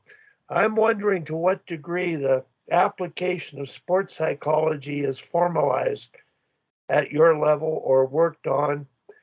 Are you the one that tries to manage the emotional ebb of your team in terms of staying on an even keel and not getting too high and not getting too low, and helping the athletes deal with the rigors of being a student athlete and trying to balance their lives? So Any comment on that, Mark? Yeah, well, at the university level, the funding is at a minimal, so yes, I do it all. And probably not as well as you should at times. So, I think the one thing I've really tried to entrust is our leadership group. So we have leadership meetings every Monday, where our 4 captains will be there, and we'll also bring in a couple of other veteran guys, or we'll bring in a young player. And those are the moments in time where we start every meeting with an open forum. It's their table, it's their time to talk. So they bring anything they want in regards to the team, the game, their schedules, anything they want to bring forward. That's their moment to bring it forward.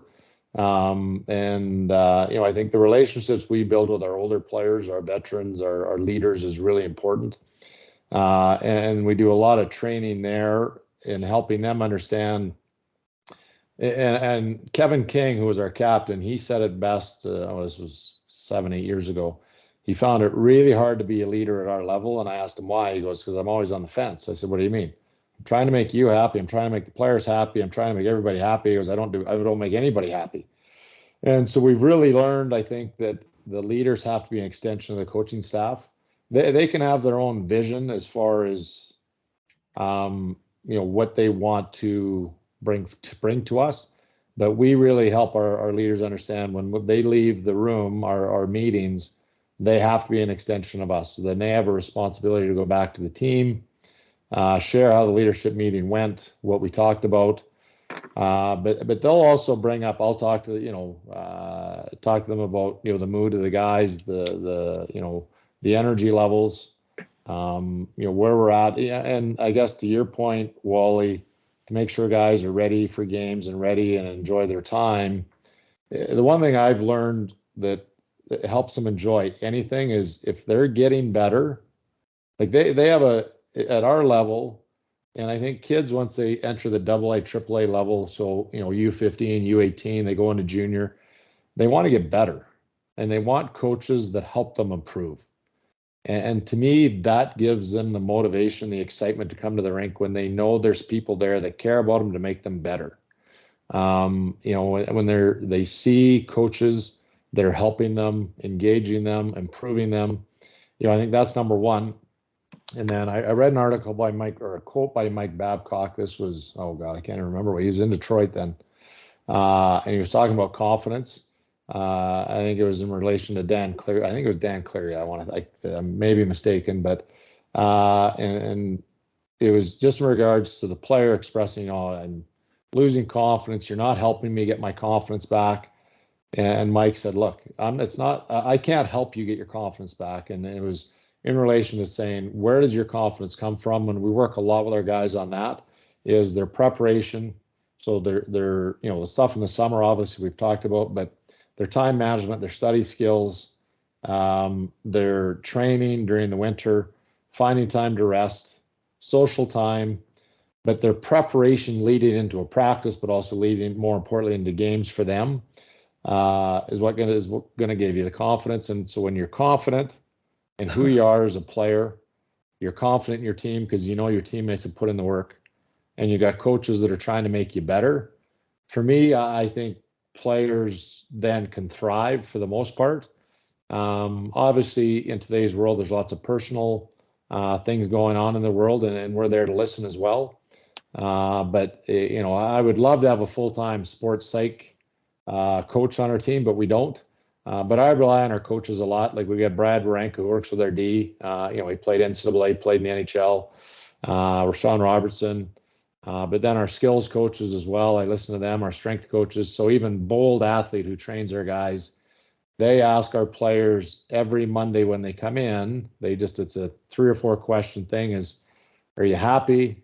So they, your level of happiness, 1 out of 10. Your level of energy, your level of excitement.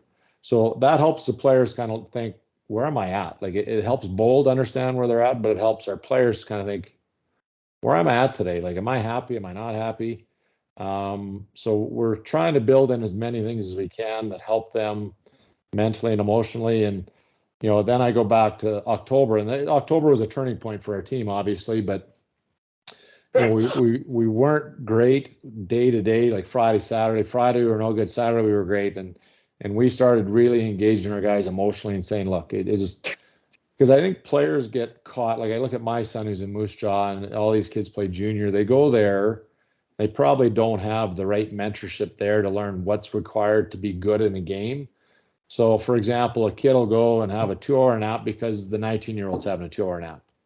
And, or I'll just, this is how I warm up. This is what I do in the morning because this guy does it. So we really talk to our guys as far as not journaling, but journaling in their mind of doing whatever they needed to do from the time we finish Friday to the time we engage and puck drop on Saturday, being emotionally connected. So it's your why. Like, why are you going to play? Like, why am I going to compete? Why am I going to play hard? Why am I doing this for my teammates? So it became kind of I wouldn't say a running joke, but a running theme on our team. It was an enjoyable theme. And Josh Mazer, one of our players, that I'd look at him and say, Josh, what do we got to do? We'd have a Saturday meeting or whatever. What do we got to do now? He'd be like, whatever I want to do and whatever I got to do. I'm like, that's exactly what you got to do. So players learning their own kind of strategies, but they also know they can come talk to us and learn as well. But sports psych is interesting for me. I think there's a place for it, for sure. But I think that confidence and that desire to get better and have coaches to make you better is probably a vital piece for me, anyways. Mark, Tim, go ahead. Sorry, I had my mic off there. Just want to interject because I like the idea of the check-ins weekly and everything. I forget where I heard it or read it, but coach somewhere, it might have been a female basketball coach, but she had going into the locker room. I think she did it every day.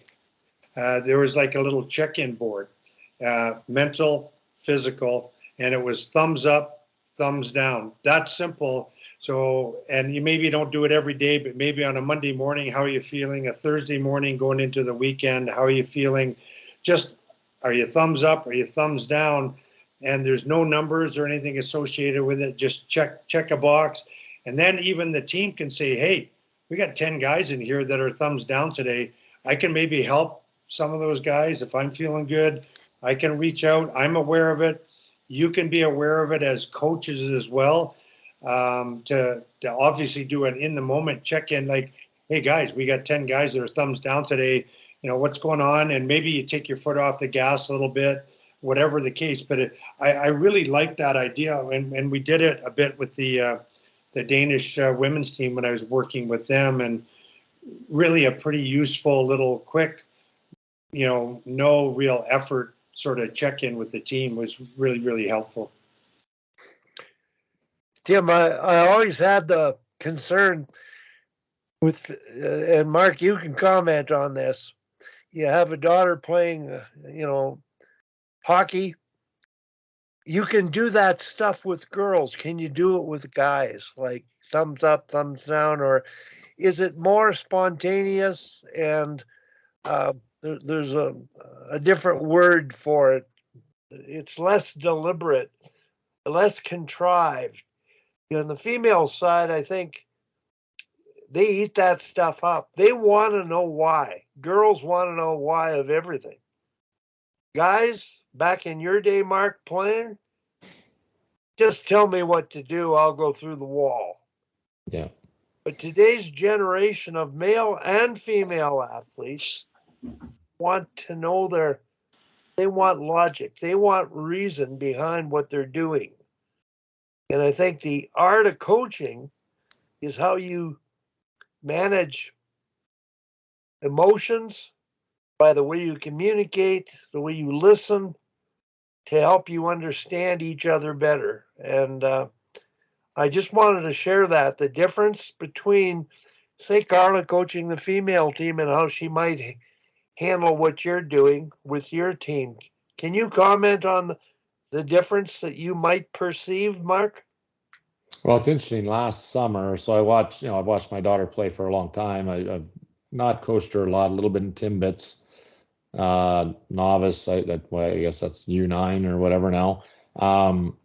But now last summer, I did a 2-week camp with the girls that were going into U15. And I've worked lots with the younger boys too, running spring teams or development sessions for the last 15, 20 years. So I did notice a difference in the girls for sure. Because it was interesting with the girls. We went on at 9 a.m. to 10 a.m. or 10:15, but at 8 a.m. we do a video session and a meeting. Say, hey, and we didn't do it Monday, but we had a meeting to kind of get the week set. But then we'd have somebody video practice, and then I would take 6 or 7 clips out of there. And then I would take 6 or 7 clips either out of the women's national team or the NHL in what we were working on, what we were trying to improve on. I think they have lots of questions. They were shy at first, but then they started asking a lot of questions, which was good. But I think the boys, the male side now is way more inquisitive than they were 15, 20 years ago. I think with the vast amount of information they can get on YouTube or podcasts or coaching sites or just educating themselves. And I think just the generation today now, even how school goes, they're allowed to ask lots of questions rather than saying, hey, do it. There's now you say, hey, what do you think? And that's part of the leadership meetings. That's part of even when we talk about penalty kill with our guys. I'll be like, this is what we think. What do you guys think? Like, you're on the ice. Like, we try to engage them as much as we can. What are you seeing? What do you feel? You want a face-off play? What do you guys want to do on this switch? We feel comfortable in that. Okay, well, let's go.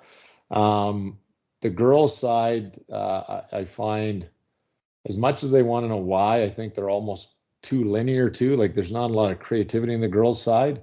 So I'd like to see more of that on the girls' side. But to answer your question, Wally, I think the boys and the males are a very inquisitive group now, and they want to be included in decision making. They, especially at our level, they want to be informed, they want to be educated, but they want to have their questions answered at the same time.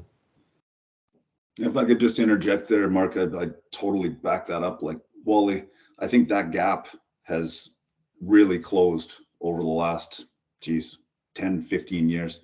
These kids have grown up with this. Their information comes bang, bang, bang. And even with my guys, so the guys that Mark has now, move on, it's the same. Like, I've got 33 years, and we post everything. Like, we've got a 16-point game objectives that we post after every game, and it's the minutia of the game, all the little things. You talk about the little things. I like the idea of the guys being able to see it. They can actually quantify. Were we over 50% on faceoffs? Did we outshoot did we have 30 shots or more? Did we keep our opposition at less than 25 shots, et cetera, et cetera? And then the stat sheets, and we actually have a tracking system. And so they want to see how far they actually traveled during the game. And we do it during practice, and all this information, and it's overload. And we have a little bit of analytics. It's kind of a new thing that's been brought into the league that the whole league has access to, but it's not overwhelming. It's overwhelming maybe to us because we're older, whether it's different generations of hockey, but these guys, they soak it up. Like, the more info you can give them, the happier, the more content they are. I don't like the word happy. I like content. Can you be fulfilled in what you're doing? Can you be content in your role and everything else? And the information that these guys get these days, I think it's absolutely necessary, because if they feel like they're in the dark, they're lost. They need that information. They need that feedback.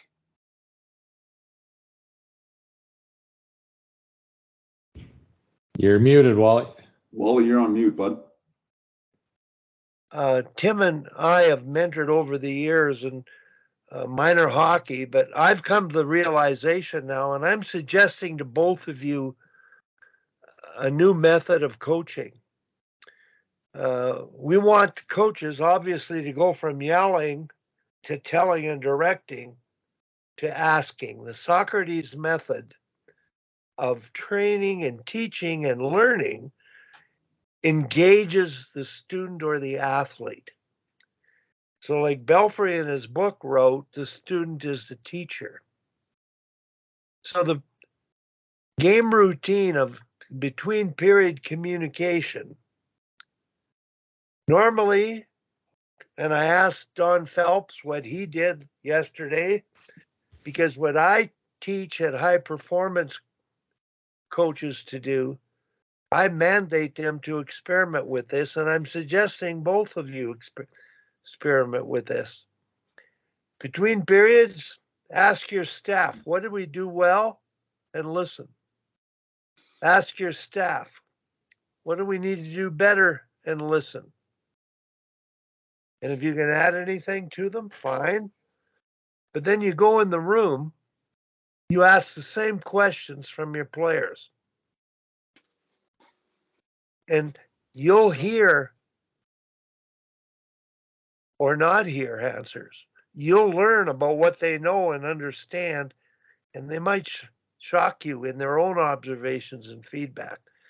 So there's that new way of communication. And I know that with the female coaches I've mentored over the past 10 years, Jordan Fenton being one of them, Mark, their routine between periods is that questioning process with the staff, then to the kids.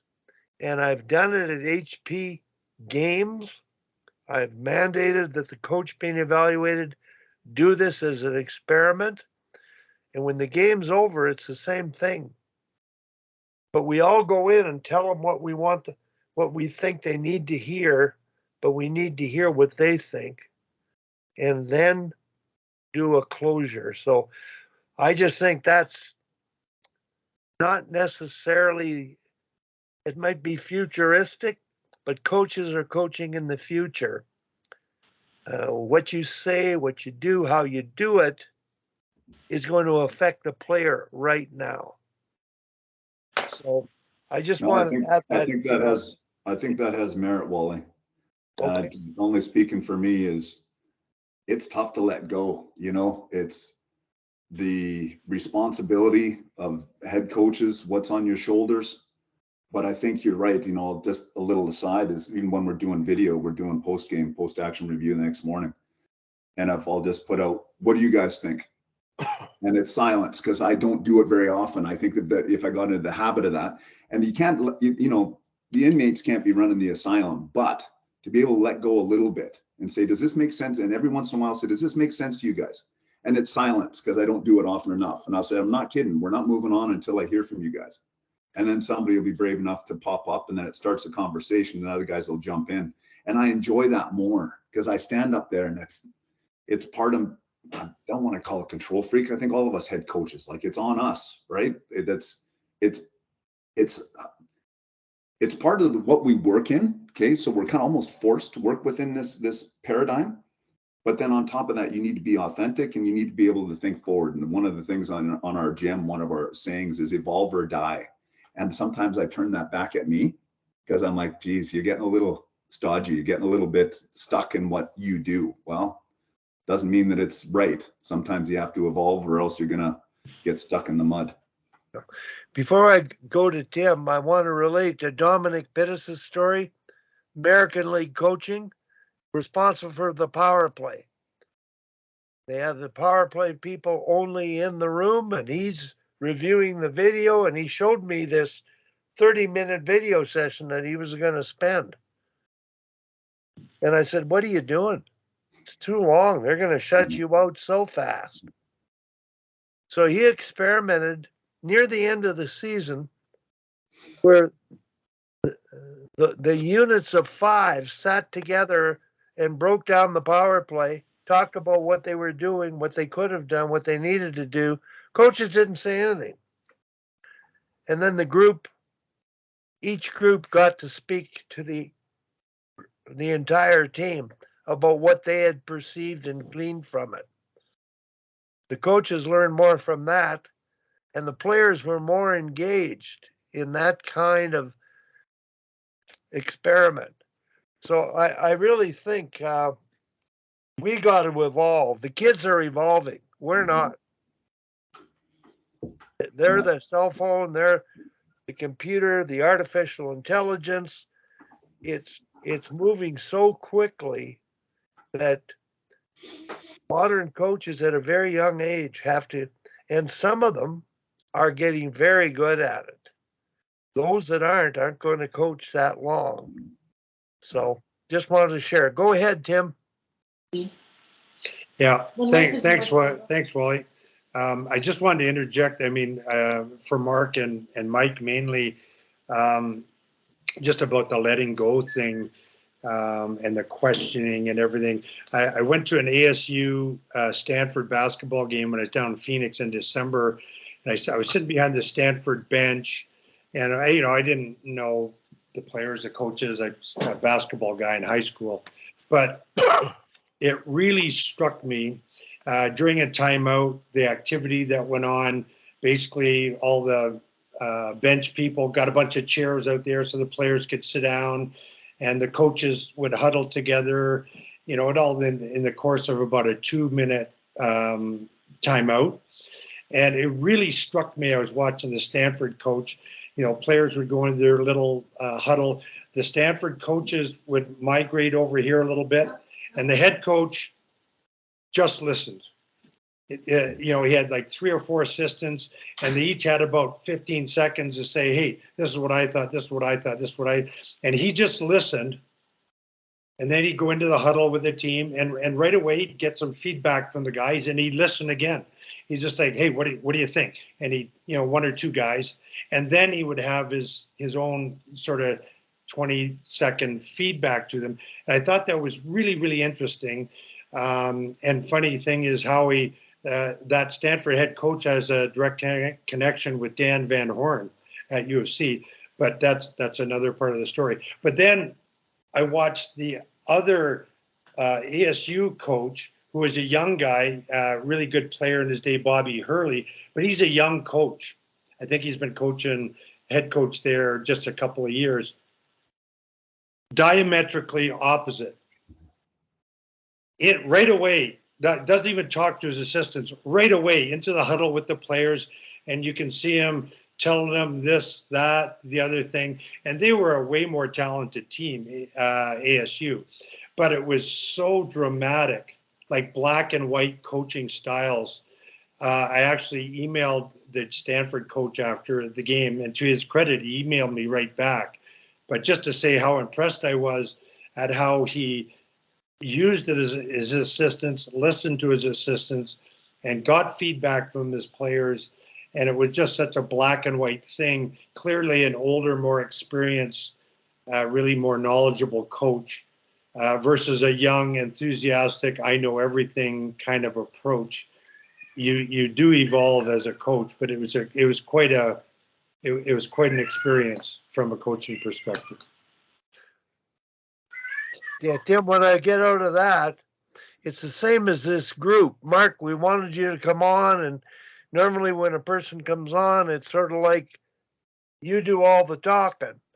And you've done a lot of it, and that's what the intention is, but it leads to engaging feedback from Mike, listening to Howell. So the amount of information that we've got from one another, we've learned from one another. And that's why the term No Dead Sharks is the title of our group, which means we're keep moving forward, keep evolving, keep swimming. Now, we haven't engaged one person on here who I think is the best listener of anyone. So, Rick, I'm just going to say, buddy, what do you think of what we're BSing about? Go ahead. Introduce yourself too, Rick. But you're the best. Go ahead. I don't know if I'd go too far with that last comment, Wally, but Mark, how you doing? Great, thanks. Yeah, no, I thanks don't for know if you having me remember today. me or not, but we crossed paths a few times. We did, yeah. Mike, I'm a Strathmore guy, so I'm well familiar with your youth. As soon as you came on, Strathmore, that goes way back. Yeah. Yeah, it does go back. Strathmore. But to Wally's point, now I'm just a fly on the wall here this morning, just absorbing information. Congratulations to Mark on your accomplishments for sure. But yeah, I don't have a lot to offer right now. I'm just, like I say, I'm just absorbing.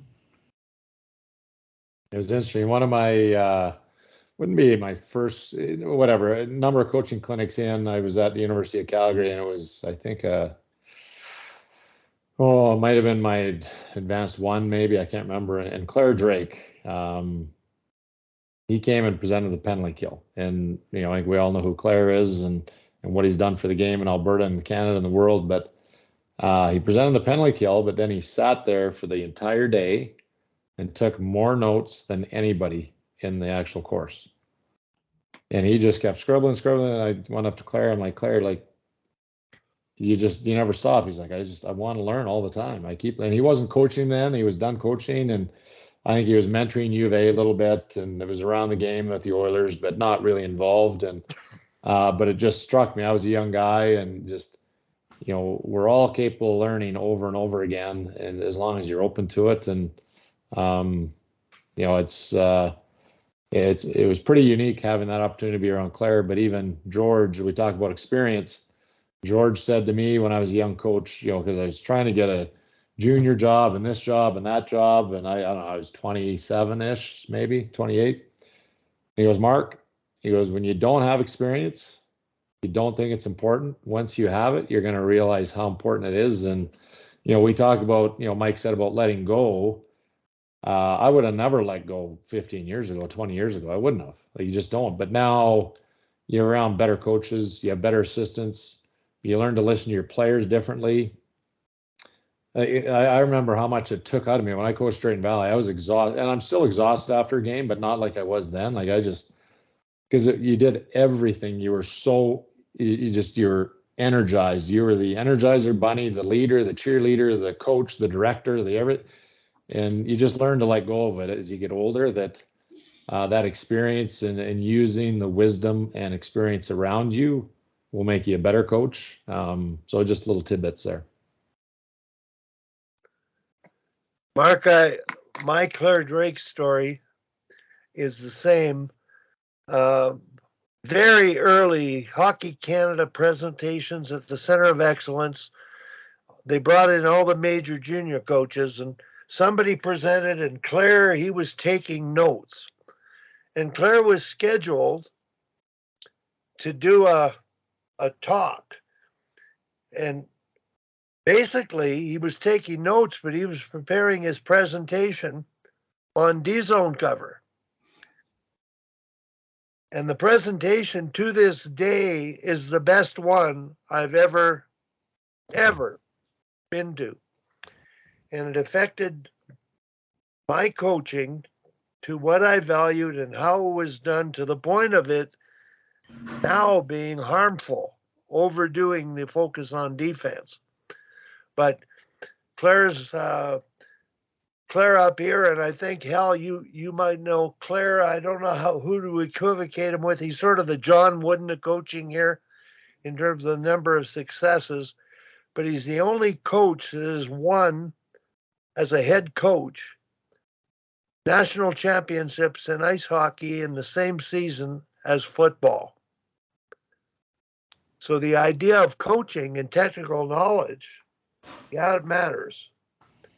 But how he was able to create a team and create a culture of community sort of is why they succeeded. So, Hal, go ahead.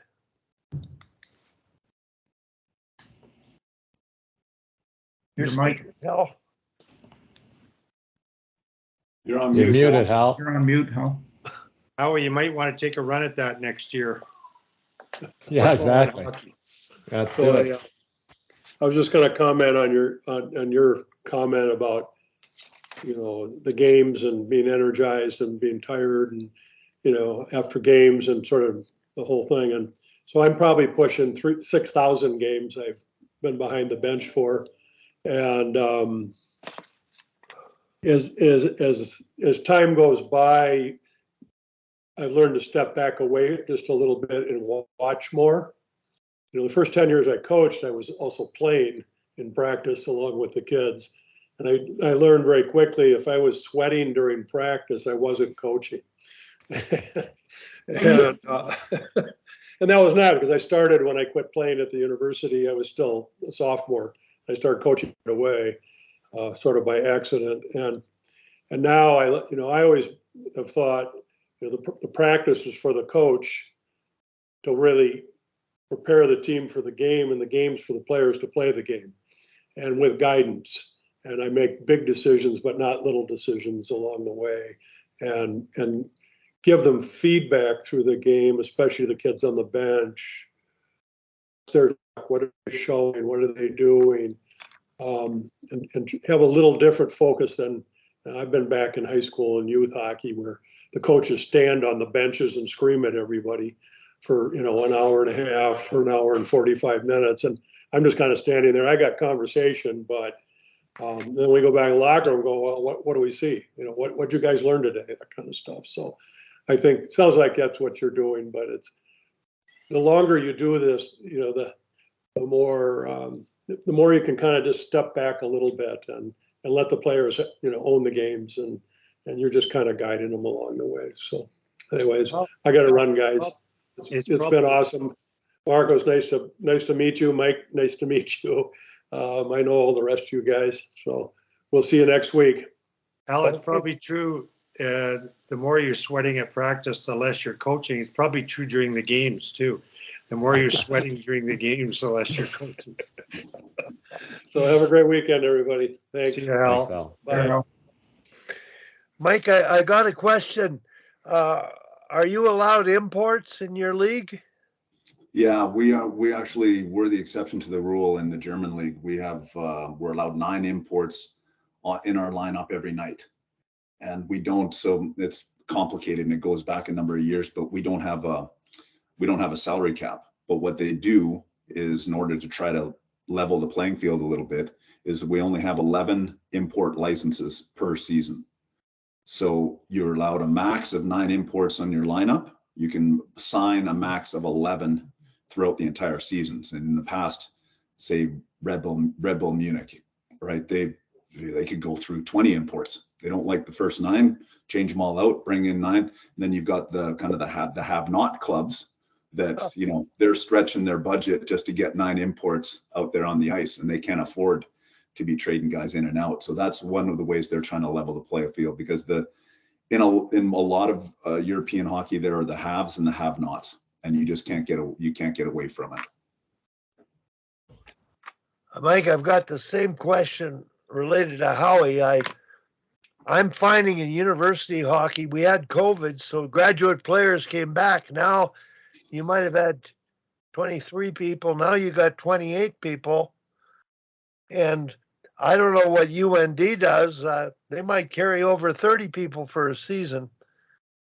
Now, how many players, Mike, did you have? Like, with that number of imports, were you carrying 25 to 30 or paying salaries that everybody wants to play and they can't? So, Mike, your situation. No, and that's one of the stickier things in my construct is that my GM, and I believe in depth, and my GM does as well. But so our depth typically comes from our German players.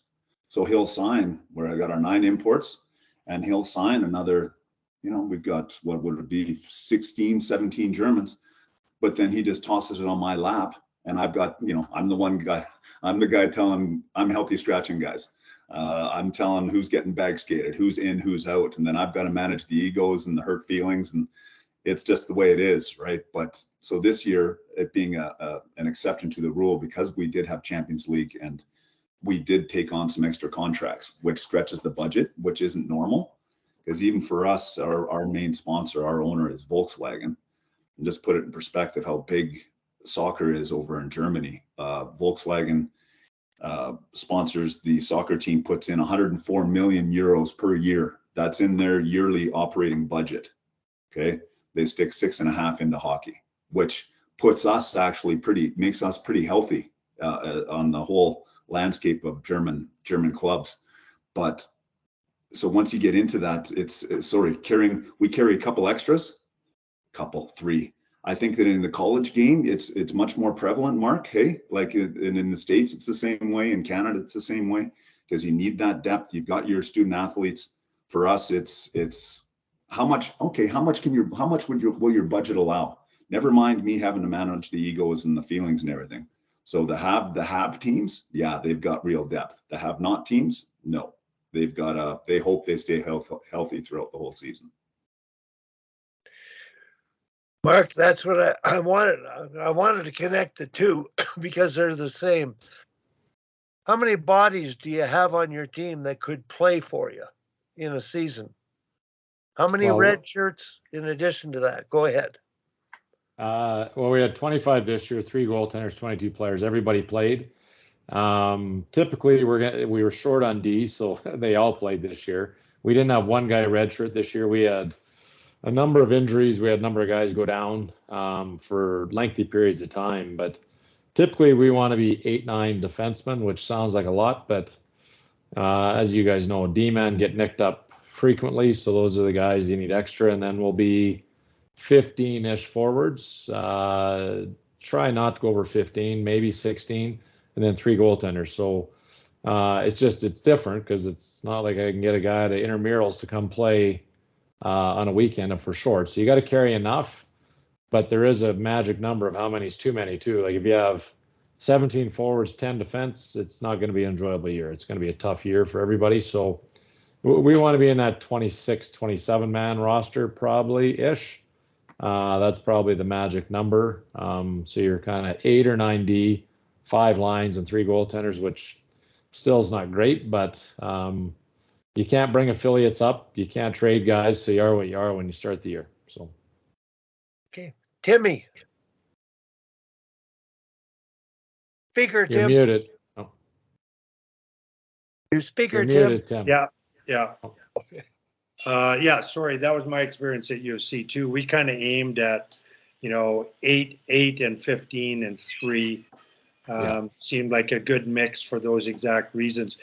My main point was it's a lot trickier on the female side because the social element on in the female game in a good way is, but also detrimental ways, is so large that the more people you have sitting out, the more difficult it becomes to juggle, especially if you've got a pretty sizable skill difference, maybe not from top to bottom, but in your say your bottom 6 forwards and your 1 or 2 or 3, whatever you have sitting out, if there's a sizable skill difference and you're in a really competitive environment, it gets really tricky on the female side to keep an even keel on the on the health, the psychological health of the team, because they all feel for each other so much. So it's a lot trickier. And generally speaking,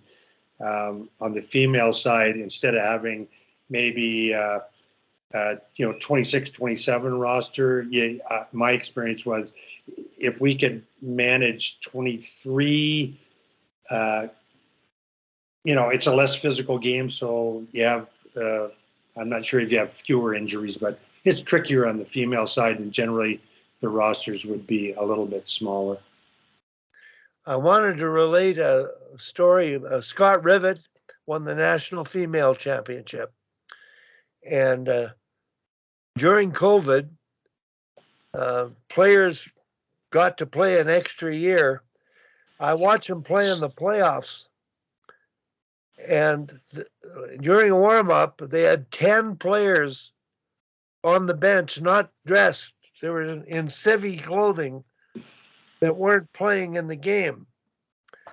And Scott, he might have won the Nationals that year, but because of COVID, they canceled the tournament. He won his first game.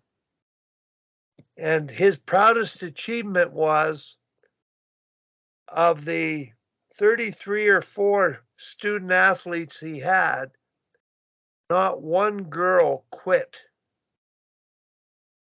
And so that, I think, his ability to manage, with females, I don't know, it's a different kettle of fish. But that idea of keeping everybody happy, motivated. You talk about thumbs up, thumbs down, and that's the art of coaching. And how you manage your bench, how you allocate ice time, and players just want to play. And Mark, in the AAA Midget League and Bantam AAA, the best players sometimes stay out too long. And when I watched the final between the Royals And the Flames in the playoffs, double overtime. And in the third period, the top two lines played 80% of the time to the point of exhaustion.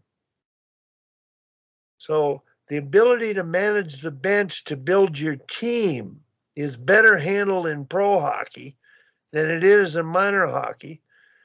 Because in Adam, U11, they'll double shift their best players all game and then load up in the last 10 minutes. And they're creating a monster. And they think winning is what you're there for first, not development. So, Mark, go ahead.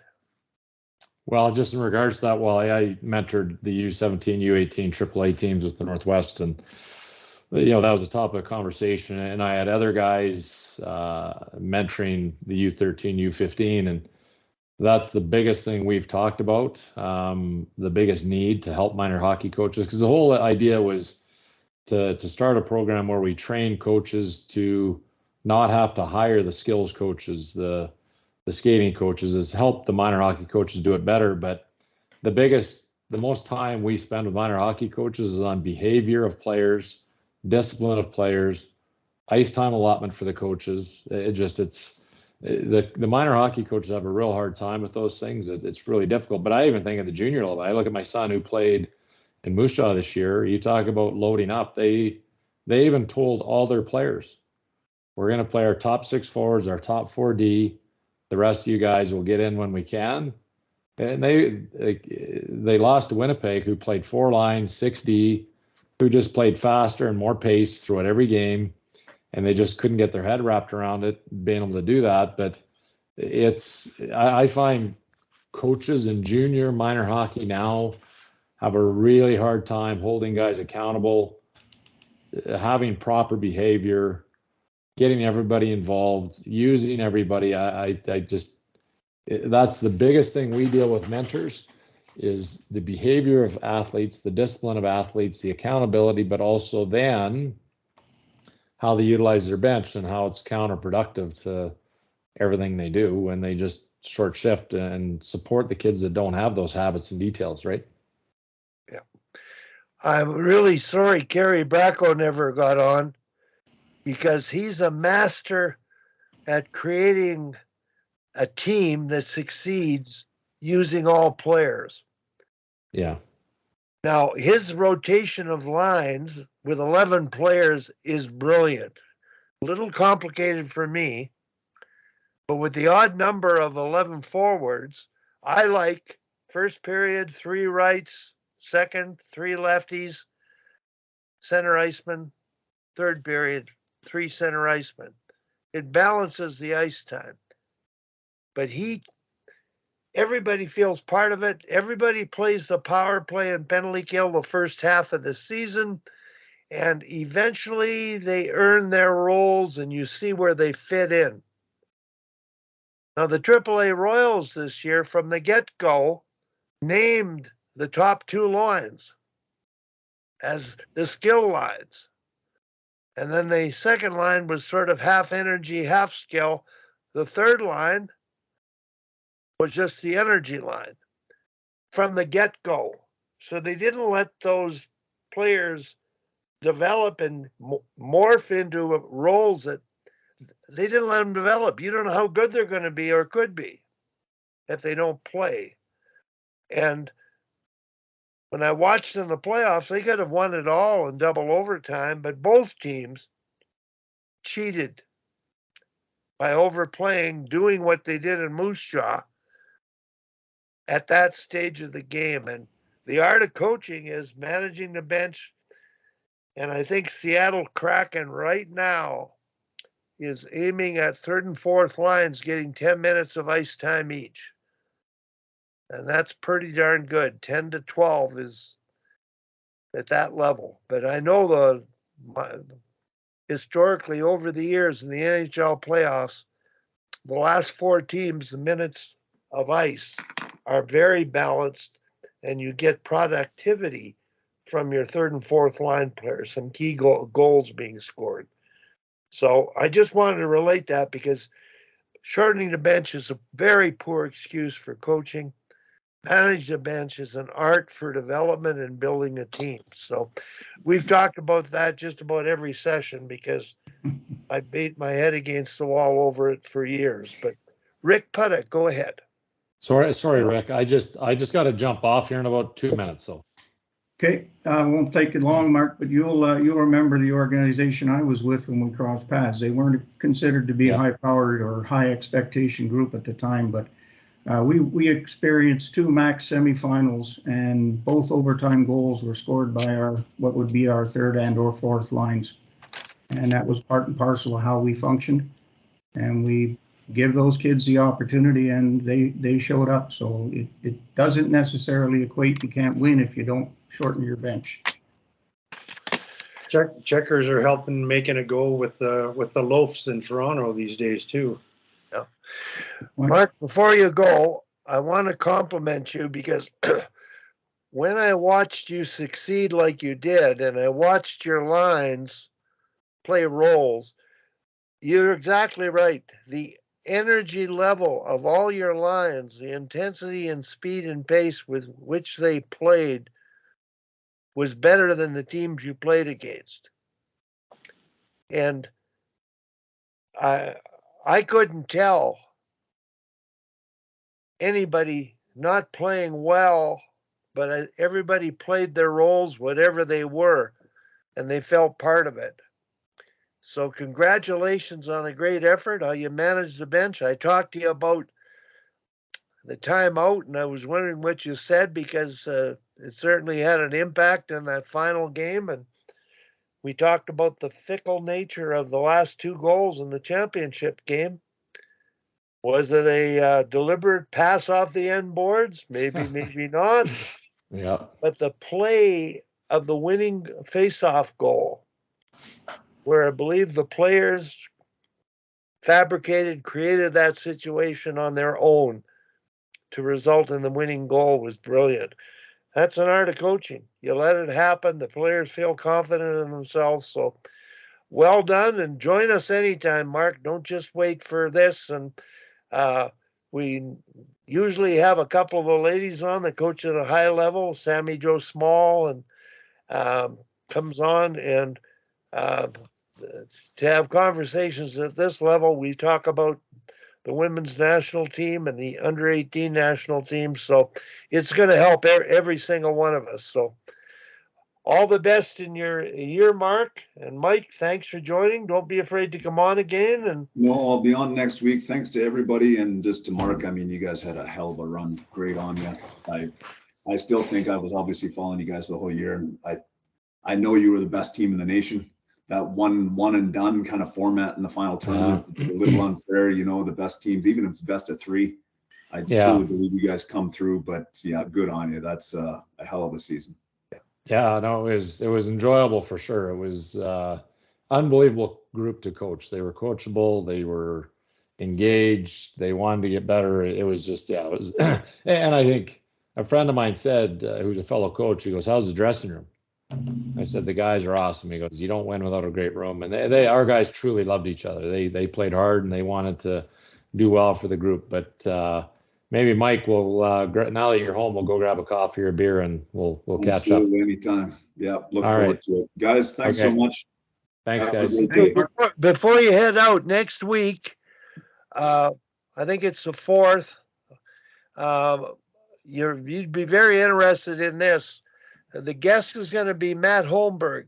He's a lawyer who coached female hockey. He actually left a thriving legal practice, and he's become the athletic director at Queen's University. But he's done a Skype call. If you go on the site that I produce the videos on and subscribe free and type in Queen's University, Matt Holmberg, he talked about being a lawyer and the benefits of that in coaching. That's something valuable to listen to, given the fact that I think we might still have a couple of lawyers coaching in the playoffs.